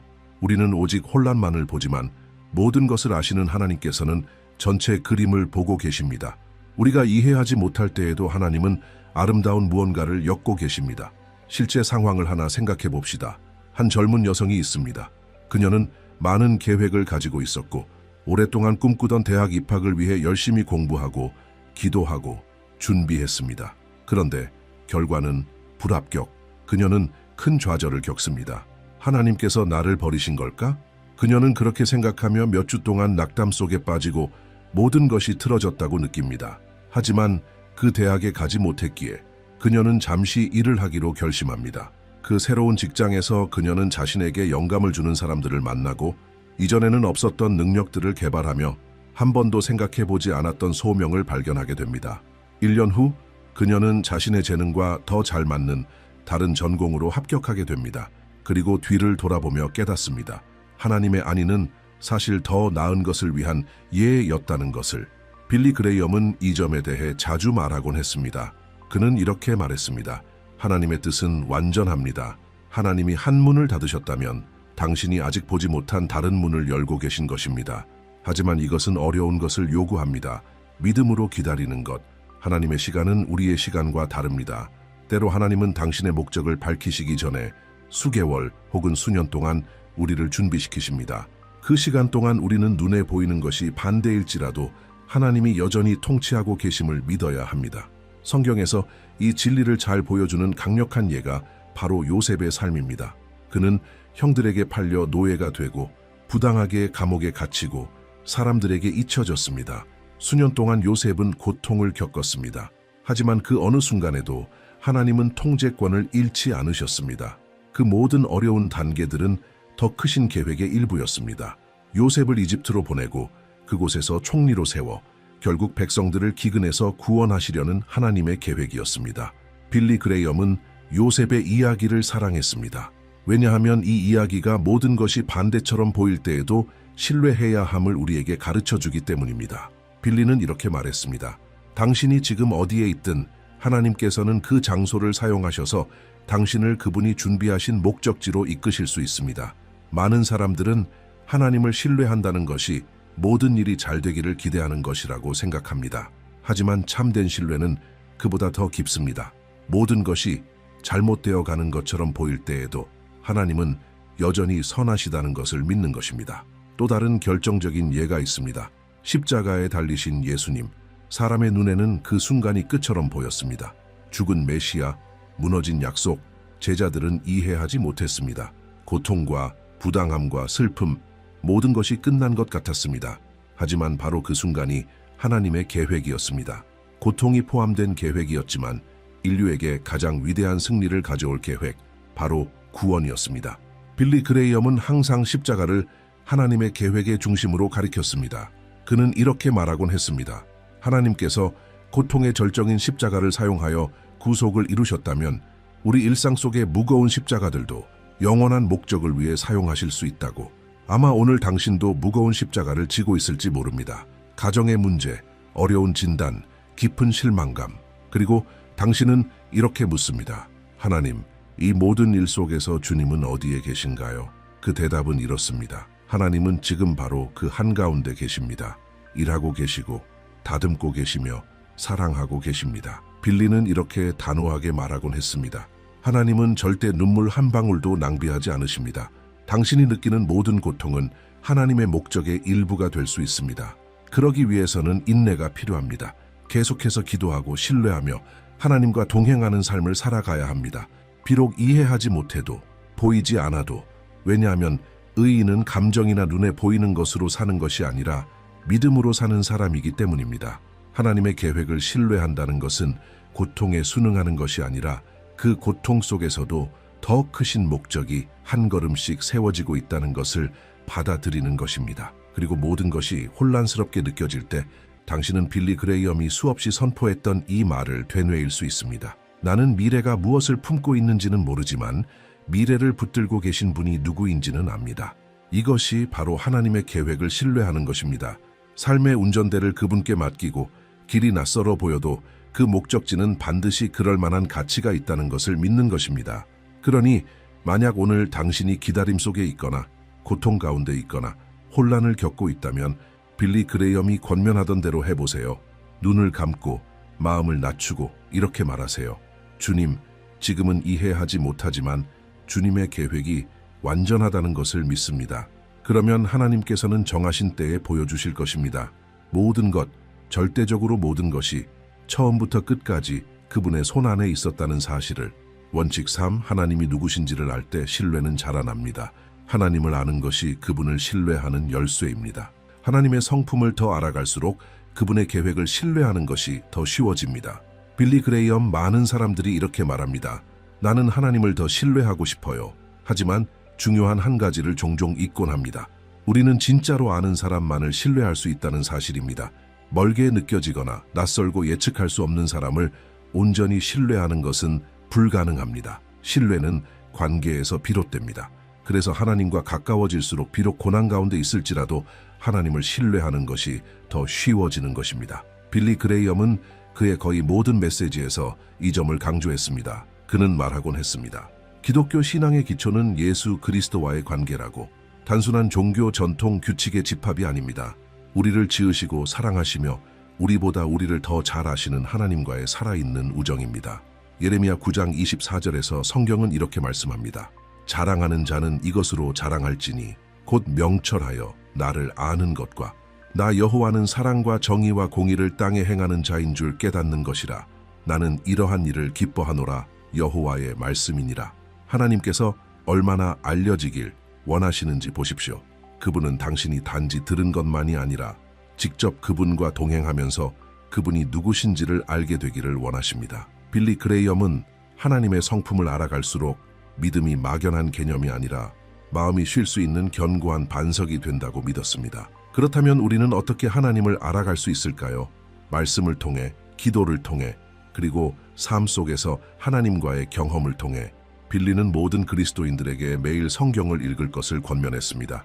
왜냐하면 성경은 하나님의 성품을 그대로 보여주는 초상화이기 때문입니다. 하나님의 신실하심, 선하심, 공의, 무조건적인 사랑. 그는 이렇게 말하곤 했습니다. 성경은 믿음의 사용 설명서이자 인류를 향한 하나님의 사랑의 편지입니다. 우리가 불안할 때 저지르는 가장 큰 실수 중 하나는 하나님이 누구신지를 잊어버리는 것입니다. 우리는 문제만을 바라보다가 그 문제를 해결하실 수 있는 분을 바라보지 않게 됩니다. 그리고 하나님이 멀게 느껴질수록 그분을 신뢰하기가 더욱 어려워집니다. 한 아이가 부모를 신뢰하는 모습을 생각해 보십시오. 무서운 일이 생기면 아이는 곧장 아빠나 엄마의 품으로 달려갑니다. 무슨 일이 일어나고 있는지 이해할 필요는 없습니다. 그저 이렇게 생각하죠. 아빠가 곁에 있으니 나는 안전해. 왜냐하면 아이는 아빠를 알고 있기 때문입니다. 아빠가 자기를 사랑한다는 것을, 지켜준다는 것을 압니다. 그리고 그것만으로 충분히 신뢰할 수 있습니다. 하지만 하나님에 대해 오직 다른 사람들의 말만 듣고 직접 그분과 관계를 맺지 않는 사람은 어떨까요? 인생의 폭풍이 몰아칠 때 어떻게 신뢰할 수 있을까요? 그 사람의 믿음은 기초 없는 집과 같아 작은 흔들림에도 무너지고 말 것입니다. 그래서 빌리 그레이엄은 항상 이렇게 말했습니다. 하나님의 말씀 위에 세워진 믿음은 흔들리지 않는 믿음이다. 한 가지 실제의 감동적인 이야기를 나눠보겠습니다. 신혼 초에 한 젊은 남성이 있었습니다. 그런데 아내가 희귀병 진단을 받습니다. 두 사람은 신앙을 가진 크리스천이었지만 상황은 무너져 내리는 것만 같았습니다. 수술, 불확실함, 병원비, 그들의 삶은 감정적인 광야로 변해갔습니다. 처음에 그는 절망했습니다. 질문하고 울고 하나님께 분노하기도 했습니다. 하지만 어느 순간부터 변화가 시작되었습니다. 눈물 속에서 그는 다시 시편을 읽기 시작했습니다. 새벽마다 기도하기 시작했습니다. 매일 조금씩 하나님의 말씀 속으로 더 깊이 들어갔습니다. 그리고 점점 깨닫기 시작했습니다. 하나님은 그의 아내를 버리신 것이 아니며 병원 안에서도 잠 못 이루는 새벽 속에서도 침묵의 밤 가운데서도 함께 계시다는 것을. 시간이 지나면서 그는 안식을 누리기 시작했습니다. 모든 것이 해결되어서가 아닙니다. 이제는 그가 신뢰하고 있는 분이 누구신지를 알게 되었기 때문입니다. 그 결과는 어땠을까요? 그의 아내는 회복되기 시작했습니다. 하지만 더 중요한 것은 이 부부는 다른 가정들에게 믿음의 본이 되는 사람이 되었습니다. 고통으로 시작된 여정이 결국에는 간증으로 끝났습니다. 그 이유는 단 하나, 그들은 하나님을 친밀히 알게 되었고 그로 인해 신뢰하는 법을 배웠기 때문입니다. 빌리 그레이엄은 끊임없이 강조했습니다. 믿음은 영혼이 자라야 함께 자라난다고. 그는 이렇게 말하곤 했습니다. 세상의 뉴스, SNS의 두려움, 일상의 분주함으로만 마음을 채운다면 강한 믿음을 가질 수 없습니다. 매일 하나님의 임재 앞으로 돌아와야 합니다. 그것은 짐이 아니라 특권입니다. 하나님을 아는 것은 또한 과거의 하나님을 기억하는 것입니다. 빌리 그레이엄은 많은 그리스도인들이 하나님께서 과거에 주신 승리들을 잊어버리기 때문에 새로운 문제가 닥칠 때마다 의심한다고 말하곤 했습니다.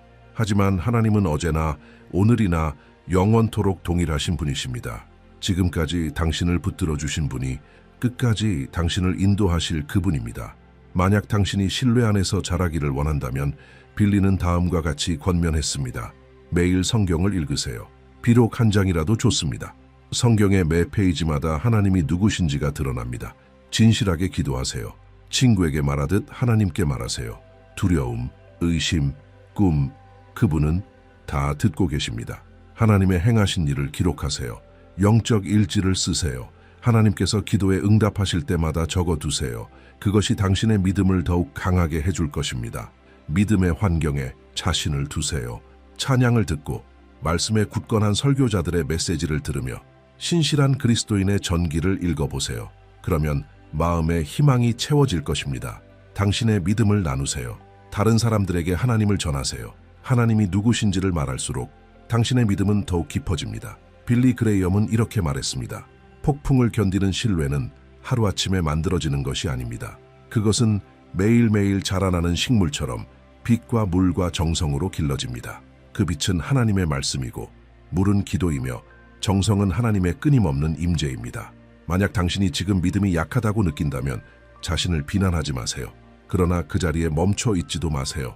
오늘부터 하나님과 더 깊은 친밀함을 구하는 여정을 시작하세요. 그러면 알게 될 것입니다. 하나님을 더 많이 알수록 어떤 상황 속에서도 당신의 신뢰는 더욱 견고해진다는 것을 결국 빌리 그레이엄이 항상 말했던 이 진리로 돌아가게 됩니다. 당신을 위해 죽으실 만큼 사랑하시는 하나님은 온전히 신뢰해도 되는 분이십니다. 그리고 그 하나님은 바로 지금 당신 곁에 계십니다. 당신의 두려움을 덜어내실 뿐 아니라 진정한 관계를 통해 당신의 믿음을 강하게 하시기 위해 당신을 부르고 계십니다. 원칙 4. 하나님 안에서 쉬는 것은 용기의 행위입니다. 하나님은 우리에게 문제없는 삶을 약속하시지 않았지만 모든 어려움 속에서 함께 하시겠다고 약속하셨습니다. 하나님 안에서 쉼을 누리는 것은 가장 위대한 믿음의 행위입니다. 빌리 그레이엄 용기라는 단어를 들으면 많은 사람들은 영웅적인 행동을 떠올립니다. 전쟁터에서 싸우는 것, 어려운 결정을 내리는 것, 고난 속에서도 앞으로 나아가는 것. 하지만 믿음의 여정 속에는 더 조용하고 더 내밀하며 때로는 더 어려운 용기가 있습니다. 바로 하나님 안에서 쉬는 용기입니다. 쉰다는 것은 포기하는 것이 아닙니다. 체념하는 것도 아닙니다. 하나님 안에서 쉰다는 것은 우주의 창조주께 삶의 주도권을 맡기고 내가 변화된 것을 보지 못해도 하나님께서 일하고 계시다는 것을 신뢰하는 것입니다. 그리고 그 믿음은 불안이 몰려드는 날들 속에서 초자연적인 용기를 요구합니다. 빌리 그레이엄은 진정한 쉼은 오직 하나님 안에서만 발견된다고 확신 있게 말했습니다. 그는 이렇게 말하곤 했습니다. 인간의 마음은 하나님께 완전히 항복할 때까지는 결코 참된 쉼을 얻을 수 없다. 얼마나 진리입니까? 수많은 사람들이 인생을 걸고 쉼을 찾습니다. 그러나 그것을 잠시뿐인 것들에서 찾습니다. 돈, 관계, 지위, 오락. 하지만 그것들을 다 얻은 후에도 여전히 마음은 불안합니다. 왜일까요? 우리의 영혼은 하나님 안에서만 안식하도록 지어진 존재이기 때문입니다. 성경은 우리에게 영적인 쉼으로 초대합니다. 마태복음 11장 28, 29절에서 예수님은 이렇게 직접 초대하십니다. 수고하고 무거운 짐진 자들아 다 내게로 오라. 내가 너희를 쉬게 하리라. 너희 마음이 쉼을 얻으리니. 이는 단순한 위로가 아니라 예수님의 약속입니다. 참된 쉼은 상황이 바뀔 때 오는 것이 아니라 하나님과의 관계 안에서 찾아지는 것입니다. 그리고 그 쉼을 선택하는 것은 오늘날처럼 분주하고 두려움이 가득한 세상 속에서 가장 용기 있는 선택입니다. 예수님께서 약속하신 것은 모든 짐을 즉시 없애주시겠다는 것이 아닙니다. 그분은 안식과 영혼의 쉼을 약속하셨습니다. 그것은 신뢰와 항복에서 오는 것입니다. 빌리 그레이엄이 그렇게 강조했던 것이 바로 이것입니다. 우리가 진정한 쉼을 찾는 순간은 삶이 나아질 때가 아니라 생명을 붙들고 계신 분을 신뢰하게 될 때라는 것입니다. 구체적인 상황을 하나 살펴봅시다. 두 아이를 홀로 키우는 한 어머니가 있습니다. 그녀는 생계를 유지하기 위해 두 개의 일을 병행하고 있습니다. 자신을 돌볼 시간도 없고 늘 지치고 걱정으로 가득하며 모든 것을 스스로 책임져야 한다는 부담 속에 살아갑니다. 기도는 하지만 마음 깊은 곳에서는 자신이 모든 걸 짊어져야 한다고 느낍니다. 새벽이 되면 두려움이 엄습합니다. 만약 내가 실패하면 어떡하지? 내 아이들에게 무슨 일이 생기면? 그러던 어느 날 그녀는 하나님 안에서의 쉼에 대한 메시지를 듣습니다. 그리고 무언가가 바뀝니다. 겉으로는 여전히 바쁩니다. 하지만 내면이 달라집니다. 그녀는 깨닫습니다. 모든 걸 자기 힘으로 지탱하려 했지만 진짜 기둥은 하나님이셨다는 사실을. 그날부터 그녀는 하루에 단 15분이라도 기도하고 말씀을 읽기 위해 시간을 따로 떼어놓기 시작합니다. 두려움을 주님께 맡기고 때론 눈물을 흘리며 이렇게 고백합니다. 주님, 저는 주 안에서 쉼을 누립니다. 저의 몫은 다하되 제가 할 수 없는 것은 주님께 맡깁니다. 조금씩 불안은 평안으로 바뀌어갑니다. 밤이 더 평온해집니다. 외적으로 큰 변화는 없지만 이 어머니는 이제 세상이 줄 수 없는 것을 소유하게 되었습니다. 하나님 안에서 쉬는 마음. 빌리 그레이엄은 쉼이 영적 성숙의 표라고 말하곤 했습니다. 왜냐하면 쉼은 믿음을 요구하기 때문입니다. 모든 걸 자기 힘으로 해결하려는 것이 오히려 더 쉬울 수 있습니다. 하지만 진짜 믿음은 하나님께 맡기고 기다리는 용기를 선택하는 데서 자라납니다. 시편 37편은 하나님 안에서의 쉼에 대해 찬양하는 시편입니다. 그중 7절은 이렇게 말씀합니다. 여호와 앞에 잠잠하고 참고 기다리라. 자기를 형통하게 하는 자 때문에 불평하지 말라. 쉼은 멈추는 것과는 다릅니다. 쉰다는 것은 믿음을 가지고 계속 행동하되 마음은 조용히 평온한 상태를 유지하는 것입니다. 제가 할 수 있는 일은 하고 오직 하나님만 하실 수 있는 일은 그분께 맡기는 것. 빌리 그레이엄은 이렇게 말하곤 했습니다. 믿음이란 단지 하나님께서 무언가를 하실 수 있다고 믿는 것이 아니라 하나님께서 내가 기대한 방식으로 하지 않으셔도 더 나은 방법으로 하실 것을 알고 안식하는 것이다. 빌리 그레이엄이 자주 들었던 또 하나의 예가 있습니다. 비행기 안의 승객 이야기입니다. 비행 중 난기류가 시작되면 많은 승객들은 불안해합니다. 하지만 조종사는 침착함을 유지합니다. 왜일까요? 그는 무엇을 하고 있는지 알고 있기 때문입니다. 항로를 알고 있고 기체의 시스템도 이해하며 이런 상황을 여러 번 겪어본 사람이기 때문입니다. 우리 삶도 그렇습니다. 하나님은 당신 인생의 조종사이십니다. 그분은 길을 알고 계시며 폭풍을 이미 보셨고 그 한가운데서도 절대적인 주권으로 운행하고 계십니다. 쉰다는 것은 당신이 조종실에 혼자 있는 것이 아님을 기억하는 것입니다. 바람이 거세게 불어도 목적지는 안전하다는 것을 신뢰하는 것입니다. 또 어떤 순간에는 쉼이 감정의 전쟁에 대한 영적인 응답이 되기도 합니다.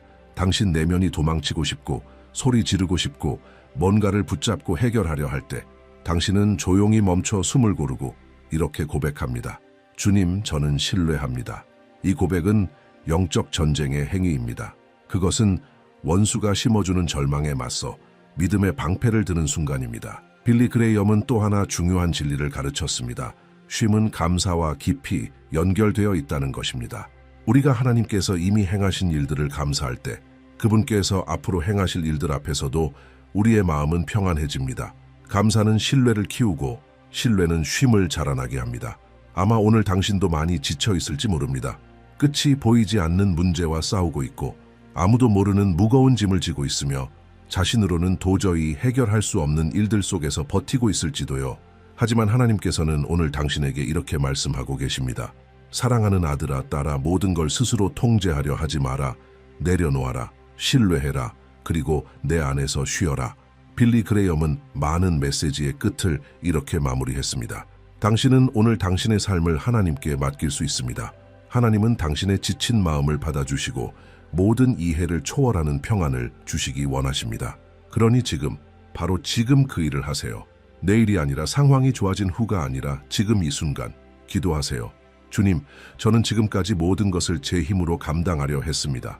걱정하고 지치고 짐에 눌려 살았습니다. 하지만 오늘 저는 쉬기로 선택합니다. 저의 모든 짐을 주님께 맡깁니다. 주님, 신뢰하는 법을 가르쳐 주세요. 멈추는 법을 가르쳐 주세요. 침묵 속에서 주님의 음성을 듣는 법을 가르쳐 주세요. 예수님의 이름으로 기도드립니다. 아멘. 당신이 이 기도를 진심으로 드릴 때 놀라운 평안을 느끼게 될 것입니다. 어깨에서 무거운 짐이 내려가고 하나님의 평안이 마음 깊이 들어오는 것을. 왜냐하면 진정한 쉼은 문제가 없는 상태에서 오는 것이 아니라 하나님의 임재 안에서 오는 것이기 때문입니다. 원칙 5. 하나님은 끝까지 신실하십니다. 하나님은 우리를 쉬운 여정으로 부르신 것이 아니라 그 여정의 모든 걸음마다 자신의 신실하심을 약속하셨습니다. 빌리 그레이엄 모든 것이 변하고 약속은 깨지고 사람은 실패하며 불확실성이 지배하는 세상 속에서도 그리스도인을 붙드는 한 가지 변하지 않는 진리가 있습니다. 하나님은 신실하신 분이시며 끝까지 신실하실 것입니다. 빌리 그레이엄은 이 진리를 평생 동안 선포했습니다. 그는 말하곤 했습니다. 하나님의 신실하심은 우리가 신뢰할 수 있는 믿음의 기초라고. 모든 것이 잘 풀리기 때문에 신뢰하는 것이 아니라 하나님께서 영원히 동일하시기 때문에 신뢰하는 것이라고. 성경 전체를 보면 하나님께서 자신을 신뢰한 사람들을 결코 버리지 않으셨다는 것을 알 수 있습니다. 하나님은 아브라함에게, 모세에게, 다윗에게, 에스더에게, 마리아에게, 바울에게 신실하셨습니다. 그리고 하나님은 당신에게도 신실하실 것입니다. 당신이 실패해도 믿음이 흔들려도 하나님은 변하지 않으십니다. 왜냐하면 그것은 그분의 본성 자체이기 때문입니다. 디모데후서 2장 13절은 우리에게 이렇게 말씀합니다. 우리가 미쁨이 없을지라도 주는 항상 미쁘시니 자기를 부인하실 수 없으심이라. 하나님은 당신을 포기하지 않으십니다. 당신이 포기하고 싶을 때에도 그분은 여전히 함께 걸어가십니다. 끝까지. 하나님의 신실하심은 우리의 성과에 달려있는 것이 아니라 그분의 성품에 뿌리를 두고 있습니다. 이 사실은 우리에게 희망을 줍니다. 왜냐하면 하나님은 변하지 않으신다는 진리는 어떤 상황이 닥치더라도 우리가 담대히 맞설 수 있도록 해주는 확신의 근거이기 때문입니다. 아마 지금 당신은 모든 것이 어둡게 느껴지는 순간에 있을지도 모릅니다. 무언가를 잃었거나 포기 직전에 서 있거나 그럴 때 반드시 기억해야 할 것은 하나님은 당신의 삶에서 아직 일을 끝내지 않으셨습니다. 그분이 시작하신 일은 반드시 완성하십니다. 하나님은 당신을 포기하지 않으십니다. 그분은 신실하십니다. 빌리 그레이엄은 항상 이렇게 말하곤 했습니다.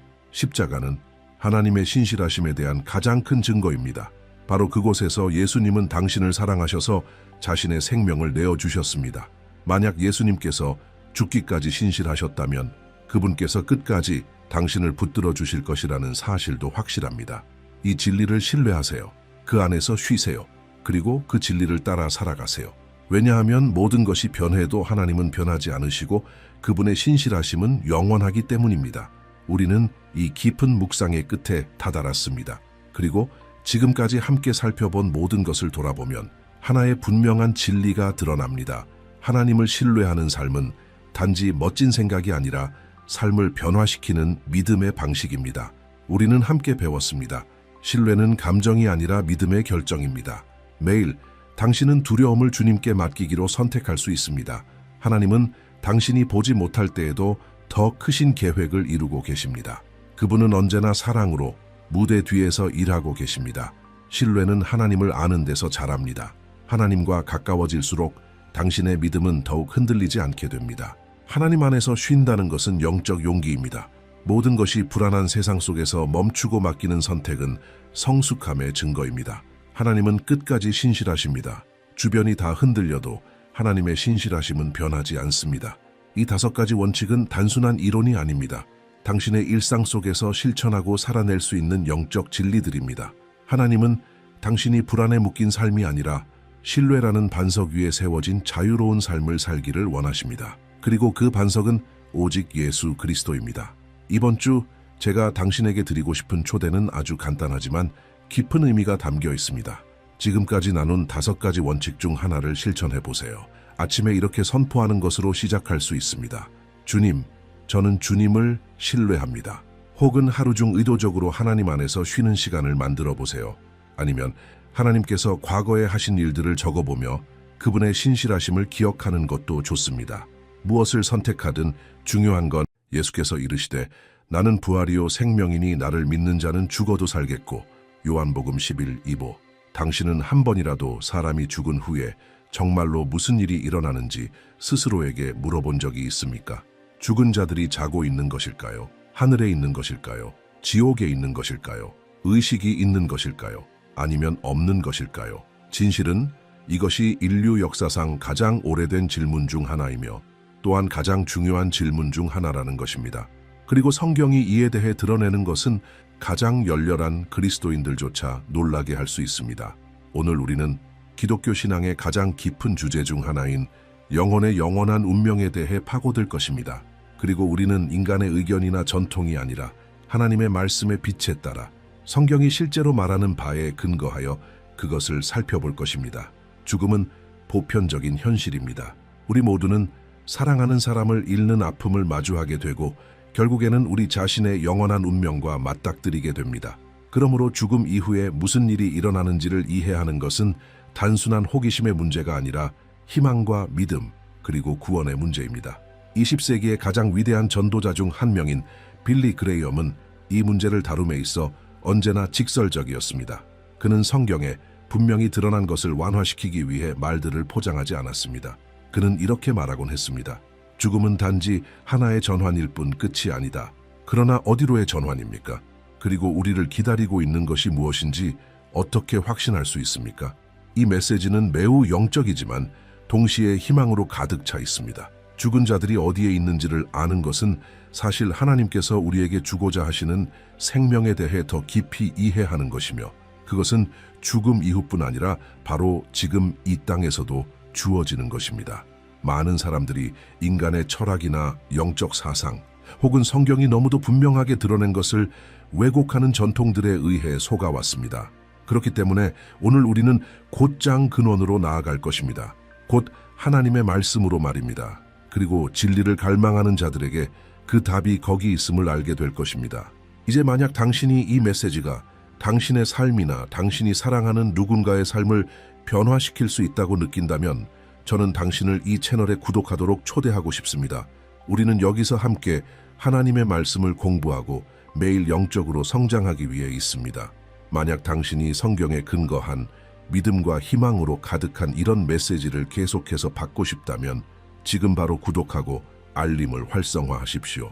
하나님께서 당신에게 말씀하고 계시며 계속해서 말씀하실 것입니다. 다만 주의를 기울이기만 하면 됩니다. 원칙 1. 성경이 말하는 죽은 자의 상태. 죽음은 인간 삶에서 가장 보편적이고 피할 수 없는 경험 중 하나입니다. 고대부터 인간은 이렇게 물어왔습니다. 우리가 죽으면 무슨 일이 일어나는가? 영혼은 계속 의식이 있는가? 어떤 즉각적인 심판이 존재하는가? 아니면 단순히 존재하지 않게 되는가? 이 질문들에 대한 답은 인간의 철학이나 종교적 전통이 아니라 하나님의 말씀의 권위에 뿌리를 두어야 합니다. 빌리 그레이엄은 죽은 자의 상태를 이해하기 위해 우리가 의지할 수 있는 유일하게 신뢰할 만한 근원은 성경이라고 항상 분명히 했습니다. 그리고 성경이 이 문제에 대해 드러내는 것은 놀랍고 때로는 대중적이지만 성경적이지 않은 생각에 익숙한 사람들에게는 불편할 수도 있습니다. 구약 성경에서부터 우리는 죽음이 의식의 중단, 활동의 멈춤 상태로 제시되는 것을 봅니다. 전도서 9장 5절에는 이렇게 기록되어 있습니다. 산 자들은 죽을 줄을 알되 죽은 자들은 아무것도 모르며 다시는 상도 받지 못하는 것은 그들의 기억이 잊어버린 바 됨이니라. 이 구절은 죽은 자들이 의식이 없음을 매우 분명히 선언합니다. 그들은 아무것도 알지 못하고 느끼지도 생각하지도 기억이나 감정을 가지지도 못합니다.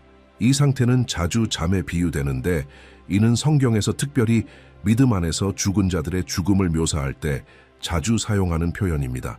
예수께서 나사로의 죽음을 들으셨을 때 요한복음 11장에서 제자들에게 말씀하셨습니다. 우리 친구 나사로가 잠들었도다. 그러나 내가 깨우러 가노라. 제자들이 그가 육체적 잠을 말한다고 생각하자 예수께서는 분명히 말씀하셨습니다. 나사로가 죽었느니라. 이 단어 선택은 우연이 아니었습니다. 그리스도께서는 깊은 영적 교훈을 주시려 하셨습니다. 곧 믿는 자에게 죽음은 부활 때 깨어날 일시적 잠과 같다는 것입니다. 사도 바울도 이 표현을 여러 번 사용했습니다. 데살로니가전서 4장 13절에서 그는 이렇게 기록했습니다. 형제들아 자는 자들에 관하여는 너희가 알지 못하기를 원하지 아니하노니 이는 소망 없는 다른 이와 같이 슬퍼하지 않게 하려 함이라. 바울에게 죽음은 끝이 아니라 주님과의 큰 재회를 앞둔 중강이 하나의 휴식이었습니다. 그러나 많은 그리스도인들을 혼란스럽게 하는 것은 죽자마자 개인의 영혼이 즉시 하늘이나 지옥으로 가서 완전한 의식을 가진다는 생각입니다. 이 대중적인 믿음은 성경적 근거가 거의 없습니다. 문제는 몸과 영혼을 본질적으로 독립적이고 불멸하는 존재로 나누는 플라톤주의와 같은 철학적 사상들의 영향에 있습니다. 그러나 성경은 인간을 살아있는 영혼, 곧 분리될 수 없는 하나의 전체로 제시합니다. 창세기 2장 7절에 이렇게 기록되어 있습니다. 여호와 하나님이 흙으로 사람을 지으시고 생기를 그 코에 불어넣으시니 사람이 생명이 되니라. 보십시오. 사람이 영혼을 가졌다고 하지 않고 영혼이 되었다고 합니다. 이는 죽음에 일어나는 일을 이해하는 데 근본적입니다. 곧 몸은 흙으로 돌아가고 생기 또는 영, 곧 생명의 호흡는 전도서 12장 7절 말씀처럼 하나님께로 돌아갑니다. 그러나 이것이 사람이 다른 차원에서 의식을 유지한다는 뜻은 아닙니다. 하나님께 돌아가는 영은 생각과 기억을 가진 영혼이 아니라 단순히 생명의 호흡입니다. 성경이 강조하는 또 다른 중요한 점은 최후 심판과 상벌이 죽은 즉시 이루어지는 것이 아니라 미래에 있다는 것입니다. 요한복음 5장 28, 29절에서 예수께서 말씀하십니다. 이를 놀랍게 여기지 말라. 무덤 속에 있는 자가 다 그의 음성을 들을 때가 오나니 선한 일을 행한 자는 생명의 부활로 악한 일을 행한 자는 심판의 부활로 나오리라. 여기서 죽은 자들이 무덤에 있으며 아직 최종적인 상을 받지 않았음을 알 수 있습니다. 그들은 그리스도의 음성을 듣고 무덤에서 나올 것입니다. 이것은 미래의 사건이지 죽는 순간 일어나는 일이 아닙니다. 죽음 이후 의식을 가르치는 것처럼 보이는 많은 구절들은 사실 잘못 해석된 경우가 많습니다. 예를 들어 부자와 나사로의 비유 누가복음 16장는 종종 이런 믿음을 정당화하는 데 사용됩니다. 그러나 그것은 비유, 곧 상징적인 요소가 담긴 설명이지 죽은 자의 상태를 문자적으로 묘사하는 것이 아닙니다. 사실 예수께서는 영적 교훈을 가르치기 위해 자주 비유를 사용하셨습니다. 부자와 나사로의 비유의 초점은 죽음 이후에 무슨 일이 일어나는가가 아니라 마음의 완고함과 생전에 회개하지 않는 위험에 있습니다. 죽은 자들의 참된 상태를 이해하는 것은 우리가 상실을 대하는 방식을 변화시킵니다. 우리의 사랑하는 이들이 중간 상태나 고통 속에서 의식이 있는 것이 아니라 주 안에서 안식하고 있다고 믿을 때 그것은 위로를 줍니다. 그들은 예수의 재림의 큰 날을 기다리고 있습니다. 그때 그리스도 안에서 죽은 자들이 먼저 일어나리라. 데살로니가전서 4장 16절. 그때까지 그들은 고통도 불안도 괴로움도 없이 평안히 쉬고 있는 것입니다. 빌리 그레이엄은 일생 동안 우리의 소망이 영혼의 불멸에 있는 것이 아니라 그리스도께서 약속하신 몸의 부활에 있다는 것을 가르쳤습니다. 그의 설교에서 그는 분명히 했습니다. 죽음은 그리스도 안에 있는 자들에게 끝이 아니라 그분이 다시 오실 때 시작되는 새로운 삶의 시작이다. 기독교의 소망의 기초는 하늘에서 떠다니는 영혼이 아니라 예수께서 다시 오시고 죽은 자들이 부활하며 우리가 영광스러운 몸으로 영원히 그와 함께 살 것이라는 약속에 있습니다. 성경을 인간의 전통이 진리를 가리지 않도록 진실하게 연구할 때 우리는 죽은 자들이 하나님의 약속이 성취되기를 기다리고 있음을 분명히 보게 됩니다. 이것이 그들을 덜 중요하게 하거나 잊힌 존재로 만드는 것은 아닙니다. 오히려 이것은 하나님께서 완전하고 질서 있는 계획을 가지고 계심을 보여줍니다. 그분은 공의의 하나님이시며 성급한 심판을 내리지 않으십니다. 때가 되면 각 사람이 불리울 것입니다. 의인은 영생을 위해, 악인은 정죄를 위해. 그러나 그때까지 죽은 자들을 지배하는 것은 의식 있는 존재의 분주함이 아니라 무덤의 침묵입니다. 그러므로 죽은 자의 참된 상태를 이해하는 것은 우리에게 두려움을 주는 것이 아니라 희망을 줍니다. 우리의 사랑하는 이들이 평안히 쉬고 있으며 우리 또한 그리스도의 재림까지 쉬게 될 것임을 아는 것은 위로를 줍니다. 더 나아가 이것은 아직 시간이 있을 때 지금 믿음과 순종의 삶을 살아야 할 책임으로 우리를 부릅니다. 왜냐하면 죽음 이후에는 더 이상 아무것도 할 수 없기 때문입니다. 영원한 운명을 바꾸는 기도도 하나님의 심판을 수정하는 의식도 없습니다. 삶은 결정의 시간이며 죽음은 주님의 음성을 기다리는 침묵입니다. 원칙 2. 죽음 이후에 의식이 있는가 혹은 영혼의 잠이 존재하는가. 죽은 자들의 영혼이 하늘이나 지옥 혹은 어떤 중간 상태에서 의식이 있는 영적 존재로 남아있다는 생각은 많은 종교 전통에서 널리 받아들여지고 있습니다. 그러나 성경을 주의 깊게 살펴보면 죽음 이후 의식이 있다는 이 개념은 하나님의 말씀에서 분명한 근거를 찾을 수 없음을 깨닫게 됩니다. 빌리 그레이엄은 기독교 내의 다양한 해석을 존중했지만 우리의 믿음을 문화적으로 받아들인 것이나 철학적으로 물려받은 것에 두는 것이 아니라 성경이 실제로 말하는 바에 맞추는 것이 필요하다고 항상 강조했습니다. 질문은 분명합니다. 죽음 이후에 의식이 있는가 아니면 영혼의 잠이 있는가? 이 질문에 답하려면 성경이 인간의 본질과 죽음의 순간에 실제로 무슨 일이 일어나는지에 대해 무엇을 가르치는지 고려해야 합니다. 앞서 본 것처럼 창세기 2장 7절에서 하나님께서 흙으로 사람을 지으시고 그의 코에 생기를 불어넣으시니 사람이 생명이 되었습니다. 이것은 인간이 본래 불멸의 영혼을 소유한 것이 아니라 몸과 생기가 함께 있을 때 하나의 영혼, 즉 온전한 존재임을 보여줍니다. 죽음이 일어나면 몸은 흙으로 돌아가고 생기, 곧 생명의 원리이지 의식 있는 존재가 아닌 그것은 하나님께로 돌아갑니다. 전도서 12:7. 이 맥락에서 영혼의 잠이라는 성경적 교리가 등장합니다. 이 표현은 죽은 자들의 무의식적인 상태를 묘사합니다. 비록 영혼의 잠이라는 말이 성경에 문자적으로 나타나지는 않지만 잠이라는 이미지는 죽음을 가리킬 때 성경 저자들에 의해 광범위하게 사용되었습니다. 시편 기자 다윗은 시편 13편 3절에서 이렇게 고백했습니다. 여호와 내 하나님이여 나를 생각하사 응답하시고 나의 눈을 밝히소서. 내가 사망의 잠을 잘까 하오며. 이는 죽음이 잠드는 것으로 이해되었음을 보여줍니다. 다니엘서 12장 2절은 이 생각을 강화하며 이렇게 예언합니다. 땅의 티끌 가운데서 자는 자 중에서 많이 깨어나 영생을 얻는 자도 있겠고 수욕을 받아서 무궁히 부끄러움을 입을 자도 있느니라. 여기서 죽은 자들이 땅의 티끌 가운데 자고 있다고 묘사됩니다. 어떤 의식적인 활동 상태에 있는 것이 아닙니다. 예수께서는 신약에서 이 이해를 확증하셨습니다. 요한복음 11장에서 나사로의 죽음을 말씀하시면서 그분은 나사로가 잠들었다고 하시고 자신이 그를 깨우러 간다고 하셨습니다. 예수께서 나사로를 살리실 때 그분은 그를 하늘이나 지옥에서 불러오신 것이 아니라 무덤에서 불러내셨습니다. 만약 나사로가 하늘에서 완전한 의식 속에 있었다면 다시 육신으로 돌아오는 것은 후퇴였을 것이며 기뻐할 기적이 되지 못했을 것입니다. 그러나 사실은 그렇지 않았습니다. 나사로는 단순히 깊은 잠에서 깨어난 것처럼 일어났습니다. 왜냐하면 죽음이란 바로 그것이기 때문입니다. 곧 부활의 순간까지 이어지는 무의식의 상태인 것입니다.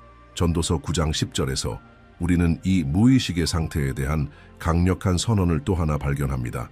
물은 내 손이 이를 얻는 대로 힘을 다하여 할지어다. 네가 장차 들어갈 스월에는 일도 없고 계획도 없고 지식도 없고 지혜도 없음이니라. 이 말씀은 죽은 자들이 어떤 형태로든 의식적 활동을 하고 있다는 생각을 완전히 배제합니다. 죽음 이후에는 일도 없고 지혜도 없으며 지식도 없습니다. 오직 침묵, 무활동, 기다림만이 있습니다. 시편 또한 이 사실을 확인합니다. 시편 146편 4절에 이렇게 기록되어 있습니다. 호흡이 끊어지면 흙으로 돌아가서 당일에 그의 생각이 소멸하리로다. 생각이 끊어지는 것입니다. 정신이 다른 영적 차원에서 계속 작동하는 것이 아닙니다. 사람이 죽으면 그는 완전한 정신적 무활동의 상태에 들어가며 부활의 날에 있을 하나님의 개입을 기다립니다. 빌리 그레이엄은 이 문제를 목회적 지혜로 다루었습니다. 그는 죽은 자의 영혼이 즉시 의식이 있는 상태가 된다는 생각이 많은 사람들에게 위안이 된다는 것을 알았지만 항상 참된 위로는 몸 없는 영적 삶의 생각이 아니라 부활의 소망에서 온다고 강조했습니다. 그는 이렇게 말하곤 했습니다. 우리의 소망은 예수께서 다시 오셔서 그리스도 안에서 죽은 자들을 부활시키실 것이라는 약속에 있습니다. 이 소망은 고린도전서 15장에서 바울이 반복적으로 강조한 것입니다. 거기서 사도는 부활의 중요성에 대해 길게 기록하며 이렇게까지 말합니다. 만일 죽은 자의 부활이 없으면 그리스도도 다시 살아나지 못하셨으리라. 그리스도께서 다시 살아나지 못하셨으면 우리의 전파하는 것도 헛것이요 또 너희 믿음도 헛것이며. 고린도전서 15, 13, 14. 만약 영혼이 이미 하늘에서 의식하고 있다면 부활은 무슨 필요가 있겠습니까? 부활은 그 목적을 잃게 될 것입니다. 바울은 데살로니가전서 4장 14절에서 예수 안에서 자는 자들도 하나님이 저와 함께 데리고 오시리라 라고 말하며 영혼의 잠교리를 다시 한번 강조합니다. 여기서 그는 죽은 믿는 자들을 자는 자들이라고 부르며 그들이 의식적인 활동 속에 있는 것이 아니라 그리스도의 영광스러운 재림을 기다리며 안식하고 있음을 확증합니다. 어떤 사람들은 누가복음 23장 43절 예수께서 십자가 위의 강도에게 오늘 네가 나와 함께 낙원에 있으리라 라고 하신 말씀을 죽음 이후의 의식의 증거로 제시합니다. 그러나 원문 헬라어와 문장 부호, 원래 사본에는 문장 부호가 없었음을 고려하면 이 구절은 오늘 내게 말하노니 네가 나와 함께 낙원에 있으리라 라고 읽을 수도 있습니다. 이렇게 되면 의미가 완전히 달라집니다. 예수께서 그 순간 약속을 하신 것이고 그 약속의 성취는 미래, 곧 부활 후에 일어나는 것입니다. 또 다른 흔한 예로 요한계시록 6장 9도 10절 곧 순교자들의 영혼이 하나님께 정의를 부르짖는 장면이 있습니다. 그러나 요한계시록은 매우 상징적이고 예언적인 책이라는 점을 이해하는 것이 중요합니다. 이 본문은 죽음 이후의 상태를 문자적으로 묘사한 것이 아니라 잊히지 않은 하나님의 정의의 호소를 상징적으로 표현한 것입니다. 그것은 하나님의 의로운 심판과 보응의 약속을 나타내는 언어이지 하늘에서 의식 있는 영혼들이 실제로 부르짖는 장면이 아닙니다. 성경이 죽음을 곧 무의식의 상태로 제시한다는 사실을 이해하면 우리의 영적 시각이 달라집니다. 영혼이 떠돌거나 고통받고 있다고 믿는 대신 우리는 죽을 때 평안히 쉬며 그리스도의 최종적 부르심을 기다리고 있다는 확신 속에 안식할 수 있습니다. 이것은 심판과 상급의 현실을 무효화하지 않으며 오히려 그것들을 올바른 시간, 곧 미래, 예수의 재림에 위치시키는 것입니다. 빌리 그레이엄은 항상 인류 역사에서 결정적인 순간을 그리스도의 재림으로 지목했습니다. 그는 이렇게 말했습니다. 그리스도인의 가장 큰 소망은 죽음을 피하는 것이 아니라 죽은 자 가운데서 부활하여 하나님과 영원히 사는 것이다. 이것이 복음의 약속입니다. 그리고 이 약속은 죽음 이후 의식의 지속에서가 아니라 부활에서 성취됩니다. 성경 전반에 걸쳐 영혼의 잠교리는 하나님의 계획의 일부로 반복적으로 확인됩니다. 그리고 이 교리는 단순히 성경적일 뿐만 아니라 깊이 위로가 됩니다. 그것은 하나님께서 생명과 죽음을 주관하신다는 사실을 우리에게 상기시키며 흙 속에서 잠든 자들을 결코 잊지 않으신다는 확신을 줍니다. 언젠가 하늘이 열리고 나팔 소리가 울리며 자는 자들이 구주 예수의 음성을 듣게 될 것입니다. 잠자는 자여 깨어서 죽은 자들 가운데서 일어나라. 그리스도께서 너를 비추시리라. 에베소서 5장 14절. 원칙 3. 의인과 악인은 이 생을 떠난 후 어디로 가는가? 기독교 신앙에서 가장 흥미로운 질문 중 하나는 이것입니다. 우리가 죽으면 어디로 가는가? 이 질문은 단순히 신학적인 것만이 아니라 존재론적인 것입니다. 고대부터 인간의 마음에 울려 퍼졌으며 각 문화는 이에 대한 해답을 제시하려 했습니다. 그러나 그리스도인에게 있어 유일하게 신뢰할 수 있는 답은 하나님의 말씀에서 나와야 합니다. 빌리 그레이엄은 이 주제를 매우 분명하게 다루었고 인간의 최종 운명은 종교적 의견이 아니라 성경에 게시된 하나님의 의로운 심판에 의해 결정된다고 항상 강조했습니다. 그리고 성경이 의인과 악인의 운명에 대해 말하는 것은 사실 대중적이지만 성경적 근거가 없는 생각들에 익숙한 사람들을 충격에 빠뜨릴 수 있습니다. 먼저 우리가 이미 확인한 사실을 다시 강조해야 합니다. 성경은 죽음을 무의식의 상태, 곧 잠으로 제시합니다. 이것은 죽은 자들, 의인이든 악인이든 이 지금은 모두 안식 중이며 부활과 최후의 심판을 기다리고 있다는 뜻입니다. 그들은 지금 하늘이나 지옥에서 의식적으로 존재하고 있는 것이 아닙니다. 그들은 땅의 티끌 가운데 자고 있는 것입니다. 다니엘서 12장 2절이 이렇게 말합니다. 땅의 티끌 가운데서 자는 자 중에서 많이 깨어나 영생을 얻는 자도 있겠고 수욕을 받아서 무궁히 부끄러움을 입을 자도 있느니라. 의인과 악인의 최종 운명은 부활과 심판의 날에 드러납니다. 요한복음 5장 28, 29절에서 예수께서 이렇게 말씀하셨습니다. 무덤 속에 있는 자가 다 그의 음성을 들을 때가 오나니 선한 일을 행한 자는 생명의 부활로 악한 일을 행한 자는 심판의 부활로 나오리라. 보십시오. 누구도 죽음 직후 곧장 하늘이나 지옥으로 간 것이 아닙니다. 모든 사람이 무덤 속에 있습니다. 그리고 오직 그리스도의 음성을 들은 후에야 최종 운명, 영생 혹은 영원한 정죄, 으로 나아가게 됩니다. 의인 곧 하나님의 은혜로 용서받고 구속받으며 변화된 자는 영생을 위해 부활할 것입니다. 이것이 복음의 중심 약속입니다. 바울은 고린도전서 15장 52-53절에서 이렇게 기록했습니다. 마지막 나팔의 순식간에 홀연히 다 변화하리니 나팔 소리가 나매 죽은 자들이 썩지 아니할 것으로 다시 살아나고 우리도 변화하리라. 이 썩을 것이 반드시 썩지 아니할 것을 입겠고 이 죽을 것이 죽지 아니함을 입으리로다. 불멸은 우리가 본래부터 가진 것이 아니라 부활 때 그리스도 안에 있는 자들에게 하나님께서 주시는 선물입니다. 사도 바울은 데살로니가전서 4장 16, 17절에서 이렇게 기록합니다.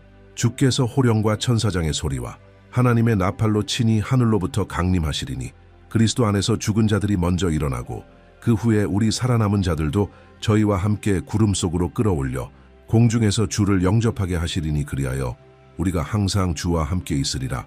이것이 바로 의인들이 하늘을 상속받는 순간입니다. 죽는 순간이 아니라 그리스도의 영광스러운 재림 때입니다. 반면에 악인들도 역시 부활하겠지만 심판을 위해서입니다. 요한계시록 20장 5절은 이렇게 말합니다. 그 나머지 죽은 자들은 그 천년이 차기까지 살지 못하더라. 이 구절은 의인의 부활과 악인의 부활 사이에 분명한 구별이 있음을 보여줍니다. 의인들은 천년의 시작에 부활하여 그리스도와 함께 왕 노릇하지만 악인들은 그 기간 동안 여전히 죽은 상태로 남아있다가 그 기간이 끝난 후에야 큰 백보좌 심판 앞에 서기 위해 부활하게 됩니다. 요한계시록 21-25. 그 심판에서 모든 악인들, 즉 하나님의 은혜를 거부하고 고의적으로 불순종하며 회개하지 않은 자들, 은 각각의 행위대로 심판을 받게 됩니다. 요한계시록 20장 12절에 이렇게 기록되어 있습니다. 또 내가 보니 죽은 자들이 물온데 곧 대소하고 그 보좌 앞에 섰는데 책들이 펴 있고 또 다른 책이 펴졌으니 곧 생명책이라 죽은 자들이 자기 행위를 따라 책들에 기록된 대로 심판을 받으니 이들에게 내릴 선고는 영원한 죽음, 곧 최종적이고 완전한 멸망이며 많은 사람들이 믿는 것처럼 의식 있는 영원한 고통이 아닙니다.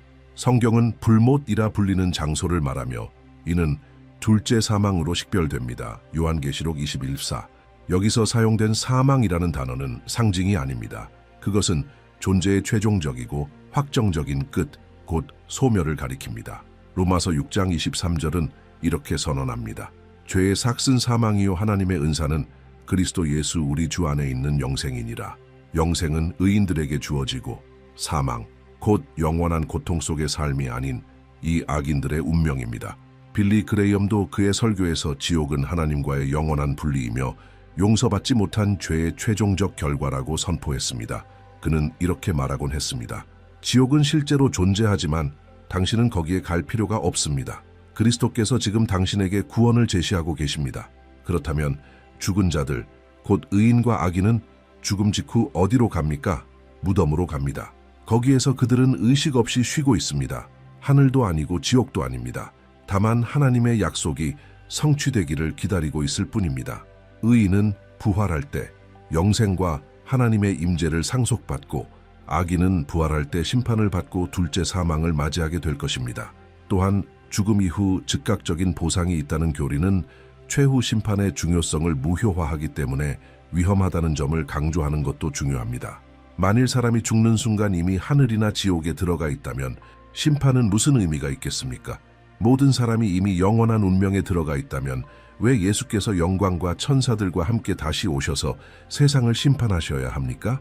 이것은 하나님께서 정하신 날에 사도행전 17:31 세상을 심판하실 것이라는 성경의 일관된 가르침과 모순됩니다. 그 날은 아직 오지 않았고 공개적이며 눈에 보이고 의로운 날이 될 것입니다. 이 성경적 진리의 아름다움은 하나님께서 시간과 질서를 존중하신다는 것을 보여준다는 데 있습니다. 그분은 아무도 성급히 정죄하거나 보상하지 않으십니다. 오히려 그분은 심판의 때를 기다리시며 그때 모든 사람, 의인과 악인, 이 그분 앞에 서게 될 것입니다. 생명책이 열릴 것입니다. 마음의 비밀들이 드러날 것입니다. 그리고 완전한 정의가 실행될 것입니다. 로마서 2장 6, 9, 7절이 이렇게 말씀합니다. 하나님께서 각 사람에게 그 행한 대로 보응하시되 참고 선을 행하여 영광과 존귀와 썩지 아니함을 구하는 자에게는 영생으로 하시고 오직 당을 지어 진리를 따르지 아니하고 불의를 따르는 자에게는 진노와 분노로 하시리라. 빌리 그레이엄은 단호하면서도 사랑 어린 태도로 두려움이 아니라 희망의 복음을 전했습니다. 그는 지옥이 실제로 존재한다는 사실을 숨기지 않았지만 동시에 하늘이 예수 그리스도를 믿는 모든 사람에게 열려 있다고 강조했습니다. 각 사람의 최종 운명은 이 땅에서 결정됩니다. 믿음과 회개를 통해서이거나 거부와 불신앙을 통해서입니다. 그리고 이 생이 끝나면 사람은 쉼에 들어갑니다. 주님의 음성을 듣게 될 날까지 잠들게 되며 그날 마침내 자신의 영원한 운명에 들어가게 됩니다. 원칙 4. 오늘 당신이 하나님과 함께 영원을 보장하기 위해 할 수 있는 것. 내가 어떻게 해야 구원과 하나님과 함께하는 영생을 보장할 수 있는가? 이 질문만큼 시급하고 중요한 질문은 거의 없습니다. 이것은 이론적인 문제가 아니며 무관심하게 다루어져서는 안 됩니다. 이것은 생명과 죽음, 곧 영원한 운명의 문제입니다. 그러나 다행히 그 답은 복잡하거나 접근할 수 없는 것이 아닙니다. 하나님께서는 당신의 말씀 속에 이를 매우 분명히 드러내셨습니다. 구원은 종교적 공식이나 인간의 의식, 개인의 공로 뒤에 숨겨져 있는 것이 아닙니다. 그것은 무료로 주어지는 선물이지만 오늘 실제적인 결단을 요구합니다. 빌리 그레이엄은 단순하지만 깊이 변화를 일으키는 메시지를 전하는 것으로 유명했습니다. 당신은 구원의 확신을 가질 수 있습니다. 내일이 아니라 오늘입니다. 그는 그리스도에 대한 결정을 미루는 것은 영혼을 가지고 장난치는 것이라고 말했습니다. 그는 옳았습니다. 성경은 오늘이 아마도 그 날일 것이다 라고 말하지 않습니다. 오늘 너희가 그의 음성을 듣거든 너희 마음을 완고하게 하지 말라 히브리서 35라고 말합니다. 그렇다면 당신은 무엇을 해야 합니까?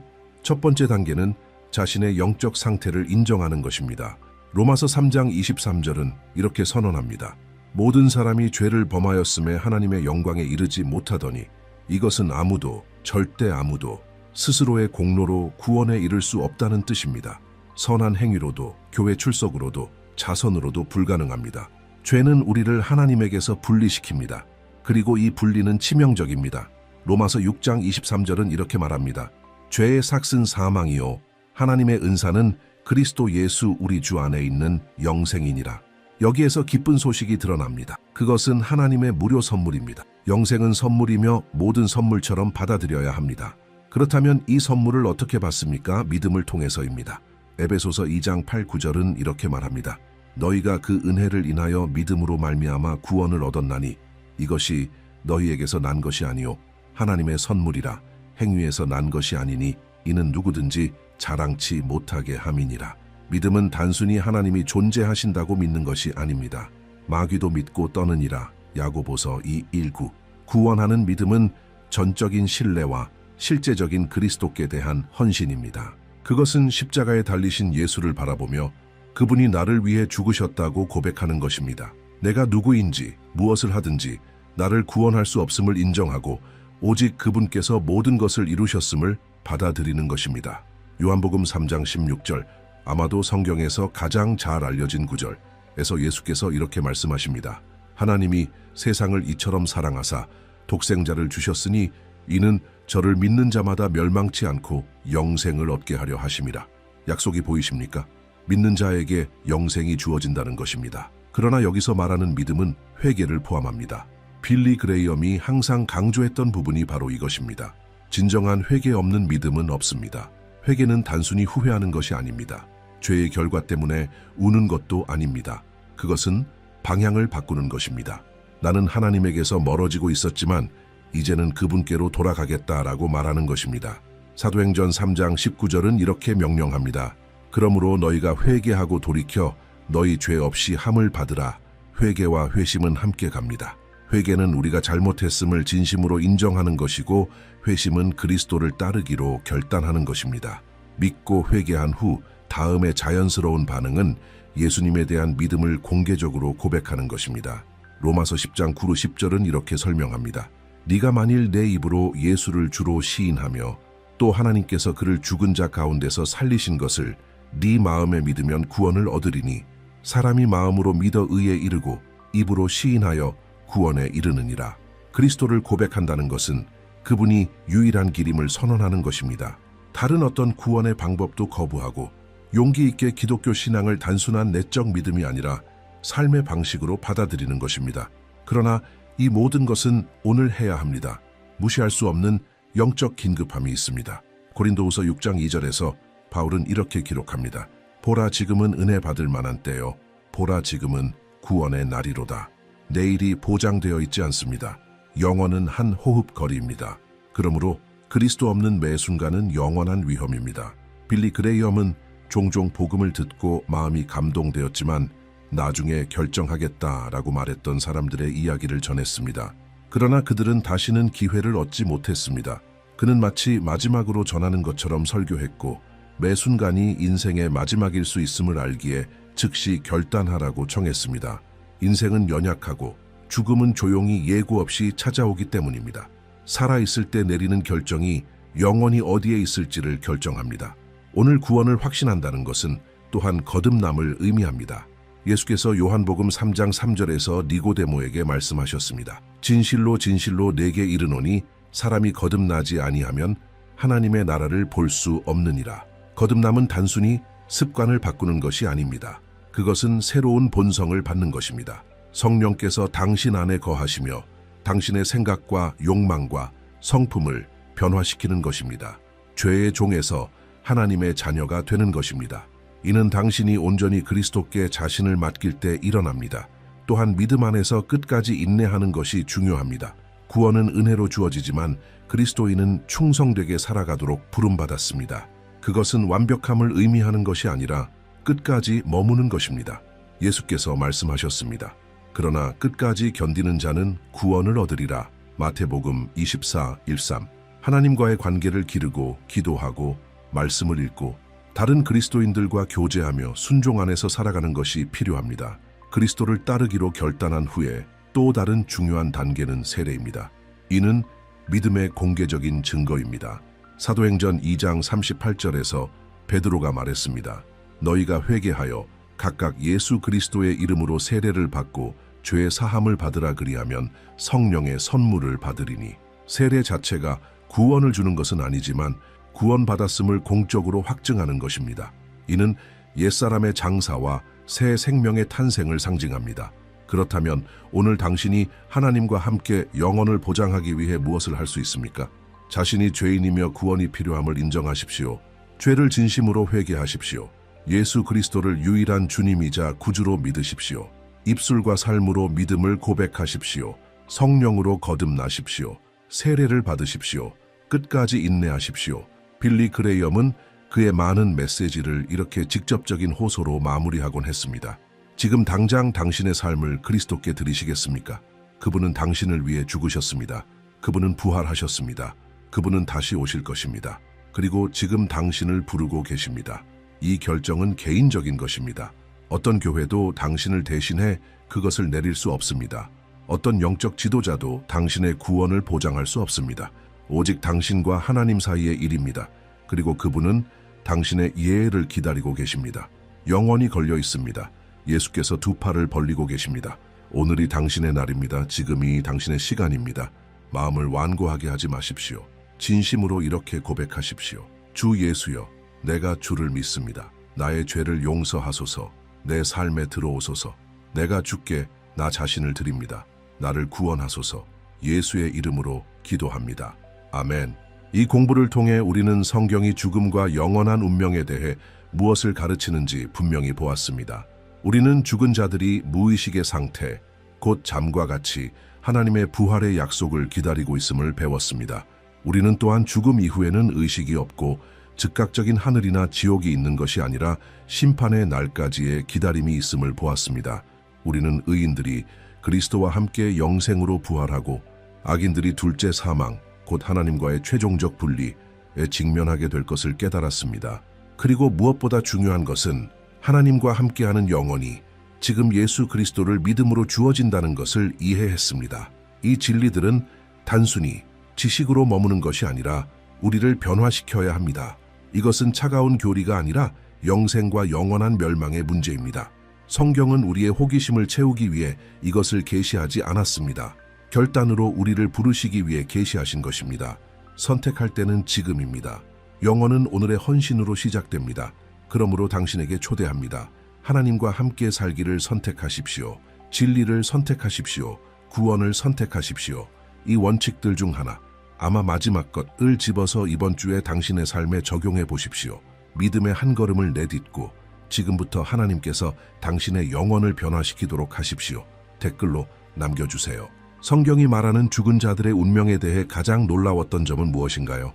좋아요를 누르고 구독하고 알림을 켜서 계속해서 하나님의 말씀을 받으세요. 그리고 지금 화면에 나타난 영상을 클릭하세요. 다음 주제는 당신의 믿음을 깊이 흔들 것입니다.